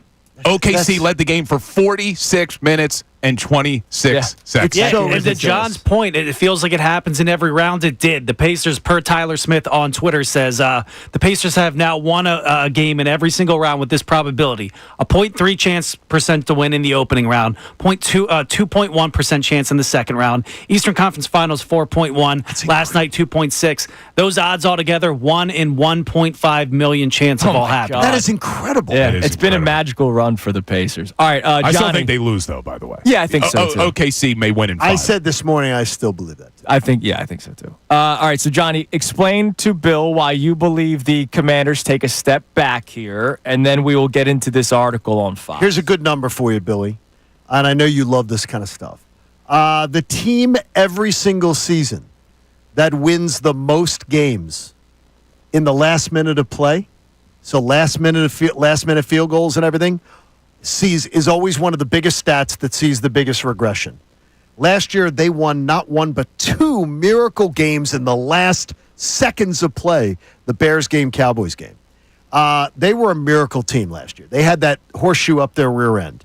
Last summer, all we heard about was C.J. Stroud and Jordan Love. Mm-hmm. They were going to be the young quarterbacks that were going to take the second year. They were going to take the next jump into being the elite quarterback. The sky's the limit. I still think both of those quarterbacks are going to be great. I do believe there is going to be an adjustment by the league to handling what is going on in Washington as far as defending that spectacular quarterback. I believe he might be the best quarterback in the division this year. Yeah, you make good points. And I know Dan Quinn from covering him. I was going to say intimately. From covering him very closely for years. I don't believe Dan Quinn's a great motivator. I don't believe Dan Quinn is a great head coach. And so I do believe there will be a little regression to the mean there also. All right, so something I used to say to Mike all the time, you're not wrong, but number one, I do think that Cliff Kingsbury, not a great head coach, good offensive coordinator, and I'm not expecting Jaden Daniels to take the step back just because C.J. Stroud and Jordan Love did. Now, you're right, I didn't expect C.J. Stroud to take the step back this year like he did as well, but what I've seen from Jaden Daniels, I think he's going to be better in year 2. I think he's going to be better in year 2 than he was as a rookie, and I think the Commanders football team as a whole has gotten a lot better when you look at the roster and the additions that they've made, the trades that they've made. Hard to bat 1,000 in back-to-back And I years. think that offensive line, they went out and got the guy who gave up the most sacks in the NFL last year, and he's supposed to be a huge adjustment. And he doesn't even have his marijuana gas mask. Well, we don't know that. There just may not be. I mean, pictures. he was the worst offensive lineman in the NFL last year. It's hard to bat 1,000, and they did. Every addition that they made last year on those one-year deals, they did. It's hard to do that. Was like 2017 Howie. Yeah, exactly. And then we saw what happened afterward. All right, so I read an article on Fox this morning, and this is this guy's opinion, so we can Fox Sports. Fox Sports. Sorry, this is this guy's opinion, so we can obviously have our own. His top 10 most anticipated games in the NFL this season. Okay. All right, so number 10 is Seahawks Steelers because it's the Metcalf return. Really? Or Metcalf versus old team. That doesn't do anything. That does nothing for me. But at number 9, he's got Eagles Cowboys. Really? Which one? Opening night? Opening night, yeah. Because it's the Prescott. Everybody's healthy. It's Prescott versus Hurts, though, that debate. All right. Number 8, week 5, Niners Rams. Number 7, week 10, Lions Commanders, rematch of the divisional round of the playoffs. Number 6, the week 1 matchup between the Ravens and Bills. Number 5, he has Bears Commanders. That doesn't intrigue me. I know that it ended in a Hail Mary. That being your Bears Commanders? That being your 5th most anticipated game just because of a Hail Mary last year. I don't. Well, I guess they're still hoping too that the battle of the quarterbacks, that Caleb Williams will have a better season. Yeah, maybe that's what it is. Nail polish bowl. And the Bears actually have an offensive line this year. Number 4, the Eagles Chiefs rematch in week 2. Number 3, this is just stupid. I'm sorry. I get it. It's his opinion. Nobody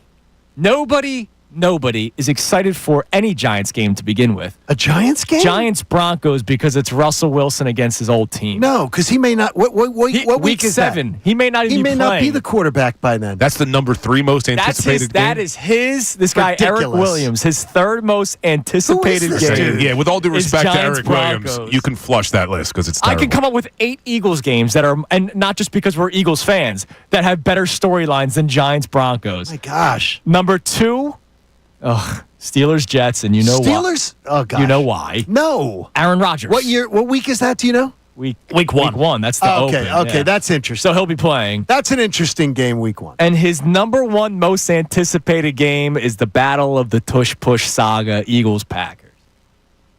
So he doesn't have Eagles Lions on the list, the Sunday No. night football game. That's a big game. I'm honestly more. Was the rematch on there? The Super Bowl rematch? Yeah, Yeah, that it was was number number 4, I 4. think. Like Eagles Lions, I'm more intrigued by than Eagles Packers.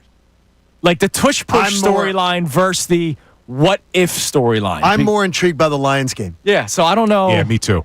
I mean, when you look at the Eagles schedule, there's a lot of intriguing games on it. You mentioned the Chiefs rematch. But for me, the game that I'm looking forward to the most is the Eagles Lions on Sunday Night Football.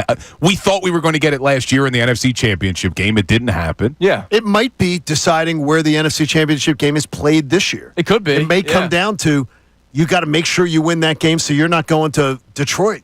Big loss for the Lions, though, with their center retiring. Yeah. And that division. Late retirement. I don't know what you think, Bill, but I mean, I don't see the top seed coming out of that division this year. Really? No, because I think the Bears are going to be considerably better. I do think the Bears will be considerably better. So you're not going to have more of a these challenge. Yeah, you're going to have a little more competition So from I think, them. yeah, and I like J.J. McCarthy. I'm on an island. I think anything that Brock Purdy can do, J.J. McCarthy can do.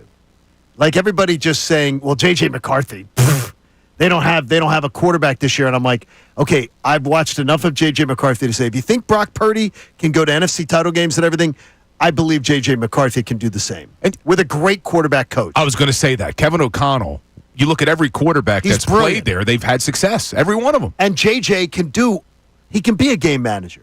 I just don't know. You know, he's not the big arm guy. He's not but a tough quarterback who can just, run an offense. I think he can do that. Yeah, and he's got some weapons on the outside, doesn't he? Yes, he does. With those two receivers. All right, coming up next, we will have the key 3, our 3 best minutes from today's show. I can't believe this show's almost over. Yeah, it's 9:35 on a Friday, baby. We have a couple more minutes with Bill to hang out with. I saw a tweet. Now, I don't know if there's data behind it or if this is just their personal opinion. But this person has 1 million followers, and their bio is your source for the latest trends, discoveries, and most shocking truths and little-known facts. So I don't know if he actually has data behind it. Yesterday was a wild day on social media. There will be no politics discussed in the next segment, but this person put together the top 10 days of Twitter and the discourse that surrounded it. Oh, my gosh. We'll go through it coming up next. It's Kincade Salciunas. Billy here with us for the remainder of the show, 97.5 The Fanatic. Everybody.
The Fanatic.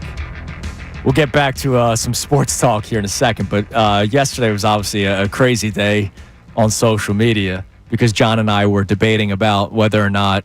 That's Rob why it was a crazy day? No, we were the second most heated. I'm glad I put things on mute. Second most heated debate.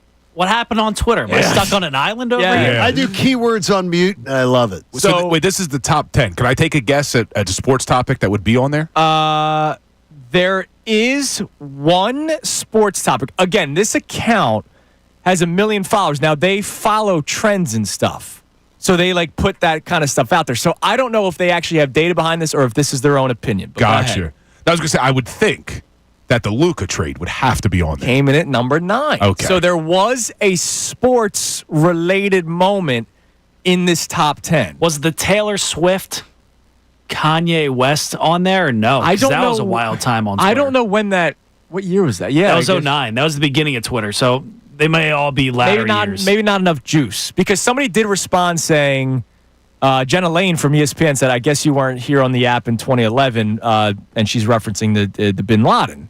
When, remember, it happened during the Phillies game and all that kind of stuff. So that's, okay, take a guess. Tiger Woods getting a 5-iron to the face. No. On the day after Thanksgiving. No, again, only one sports-related anything. Well, that was more of a... So the only sports-related is Luka. Now, again, you have to understand, it's not just, this is national, right? This is... So there's a lot Bin Laden, There's a lot of... Bin Laden killed. No, that's the thing that I said that was not on there. Wienergate?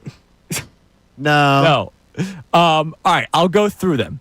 Number 10 was the strange moment with the vice president and the couches. Remember, there was this weird theory that he liked couches? What? You must have missed that one. I think I did too. All right, the Luka trade was at number 9.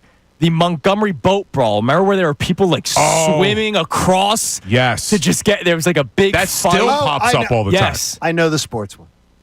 I called it already. It was the Luka trade. Oh, I thought there was a different one. No. Oh, I thought there was a We all different know the sports one. No, but this is not in the sports. show. It's not sports, though. Okay. Number 7, the Will Smith slap. Oh, I thought that could have been higher. That one, that was a wild, That was a big one, though. Wild moment.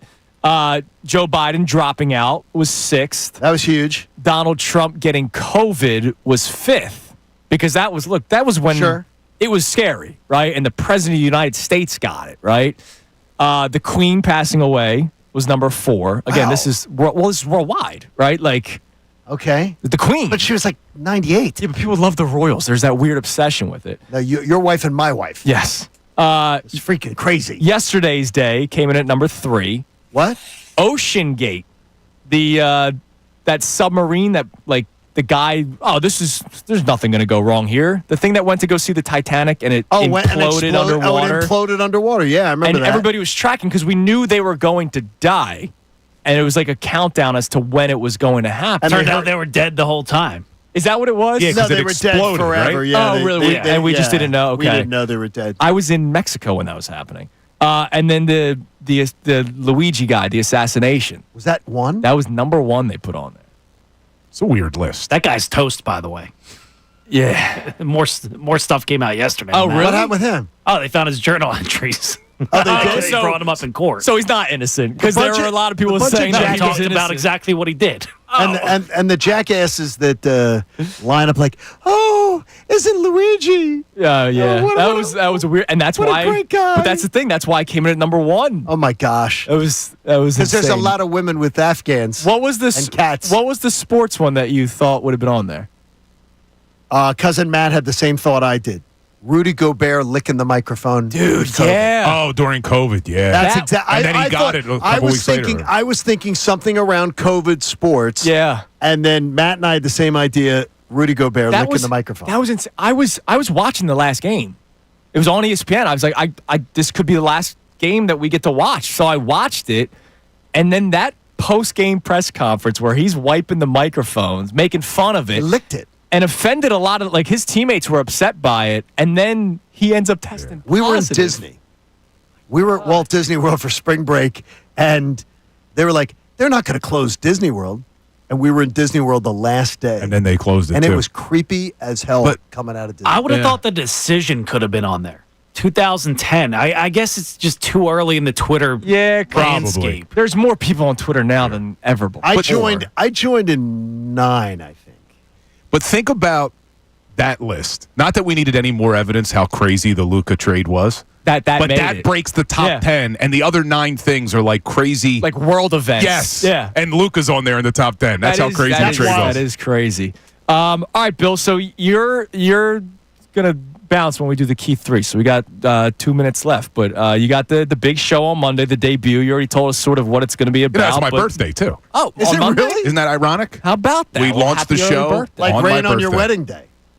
Very similar. It's like free ride. 10,000 forks when all you need is a spoon. Exactly. So what are you expecting Monday morning? Tell us about it. I mean, this is your new day, No, man. Monday afternoon. Monday afternoon. Don't have Excuse them me. showing up here Monday That's morning. right. I'm sorry. You get to sleep in, even though you have a little one that at home. sucks, by the way. That's not happening. Yeah, You'll be sleeping in while we'll be relaxing. I'm expecting it to be a lot of fun. And I keep saying we want to make sure we bring value every day to the listener in terms of sports talk, but I also think it's going to be very entertaining. You know, Ricky and I, we both have strong personalities, but we also like to have a good time. And Sylvana will be mixing in, and you guys know how great she is. So I really am expecting a great show. Look, we'll find our rhythm, and I'm sure the show will take on its own evolution over time. But I'm just looking forward to a really fun show. It's going to be I like to structure my shows. We'll have a lot of stuff to talk about. We're going to have a lot of topics that we're going to get into. And you guys do the same thing here. Like, we don't want to have these ridiculous, lazy topics. Like, should the Eagles trade A.J. Brown? Yeah, or this was my favorite. Would you trade the entire draft to get Abdul Carter? Like, these stupid things that are not possible, that aren't going to happen. I don't want to get into those. I don't want to waste people's time. It's lazy topics for me. So I want to make sure that we're getting into deep sports conversation that people want to listen to. And I am expecting the battle with Ricky because... Oh, no, you guys will battle. I think we're going to battle a little bit, and I think it's going to make for some entertaining radio. It's going to be fun. Well, you and Mike did a great job Good luck together. with it. Yeah, I'm going to miss Mike and Ray. That's why I said it's bittersweet. It's a great opportunity. At least you get to see them every day. Yeah, I get to see them at the end, but we had a lot of fun on that show, me, Mike, and Ray. And today you're getting Mike and Ray. And people keep asking me, what's the plan for middays? What's the plan for middays? And I keep saying, I don't know what the plan is, but what I do know is you're getting a lot more Ray done for the time being, and that's always a good thing. Dawood checks in. Bill, I'm buying you a shirt for your birthday. What size should I get you? Dude, I tell everybody. Medium. It is large, men's large all the time. Well, I did that video on YouTube on social media yesterday, and everyone was coming after the shirt, that the sleeves were too short. It's this medium. It's a large. You're the only guy that can make suns out, guns out work when it's not a tank top. Real it's quick, unbelievable. I got a funny story about your boy Connor, who's coming back to you on Monday. Yes. So he knows the prodigal son, you mean? Yeah, I always get ripped on because people say my shirts are mediums, and I tell them all the time, it's a large. So I come out one day, he's hosting afternoons, and he goes, man, I feel your pain. Everyone always says to me, like, my shirts are too tight. And I go, what size that? And he goes, this is a large. I go, bro, there is no way that's a large because that wouldn't fit me. And he goes, it is. I checked the tag. Medium. I'm medium. Yeah, exactly. Don't lie to us, Don't Connor. lie. You're wearing the mediums. All right, Billy. Congratulations Thanks, again, Bill. man. Thanks for coming in this morning. good luck. We can't wait for Monday. And happy early birthday, man. Happy birthday. Fantastic. Thank you. And this isn't the last you're going to hear from me because I have a feeling John and I are going to be battling about the Commanders all season. Commando Bill. I'm still just shocked. A lawyer doing sports talk radio. It's Can't amazing. believe it, man. It's amazing. It's so shocking. What does it say about the state of sports talk radio in Philadelphia? If you can't hear the sarcasm in it's John's amazing. voice. It's just dripping. It's time now for the Kincade Salciunas Key 3. 3 best minutes from today's show. Now, the Kincade Salciunas Key 3. Today's best. The Phillies lose to the Blue Jays yesterday 9-1, so they end up losing their series in Toronto after the great first game where they put up 6 runs in the first inning. Send 11 batters to the plate. They end up scoring a couple more runs over the course of that game. It was a great game one, a fun game one. Yeah, it looked great. You felt good after the getting swept by the Brewers, losing the third game of the series against the Braves, 4 straight losses. They come out, they're on fire. And then the next 2 games, they put up a total of 2 runs. Again, Jesus Luzardo yesterday, another bad outing, and more questionable decisions by the Phillies organization. I say that on purpose. Well, not just a bump in the road, folks. In fact, it is the worst performance in that many outs. It was historic. It's the most earned runs allowed, and is brought up yesterday on MLB Central. You know what's crazy about it? You know, you're like, you guys looking at me crazy like, Rob Thompson, what was he to do? You know why it's never happened before? By the way, what he's done in his last 2 outings has never happened before in Major League Baseball. Never. The worst. You know why? Why? Because Major League Baseball, because a manager's never going to allow it to happen. He didn't allow the first thing. A manager doesn't allow the first thing to happen. And that's what didn't happen last Saturday when Sleepy was just nodding off and letting that happen to his pitcher. Again yesterday. He doesn't yank him out of the game. Should have yanked him out of the game yesterday 2 runs early. He doesn't, but that's okay. He doesn't care. He doesn't think there's a residual effect. That's the don't care. When did you want to take him out yesterday? At 6-0? That's not a lot. Why wouldn't you take him out 6-0? They even speculated on the broadcast. Dave Dombrowski, is he out of touch with Major League Baseball right now? Because everything he's doing is almost the opposite of what the league has been doing. And I just dealt with that with Daryl Morey and the Sixers. Major League Baseball, we know, wants bullpen arm. He got rid of the bullpen arm. The obsession with multiple platoon players. That was a thing like 10 years ago. People are realizing, let's just play the better players. Not caring about lineup construction. Not caring about Brandon Marsh being not so great at center field. Not playing the best players. Every team calls up young players except for the Phillies. They're adverse to it. It's unbelievable. And joining us and already stepping on our toes from Unfiltered. Oh, it's Unfiltered. With Ricky Bottalico, the host, Bill Karulo. What's up, Billy? Congratulations on the new gig, man. Thanks, man. I appreciate it. What's going on?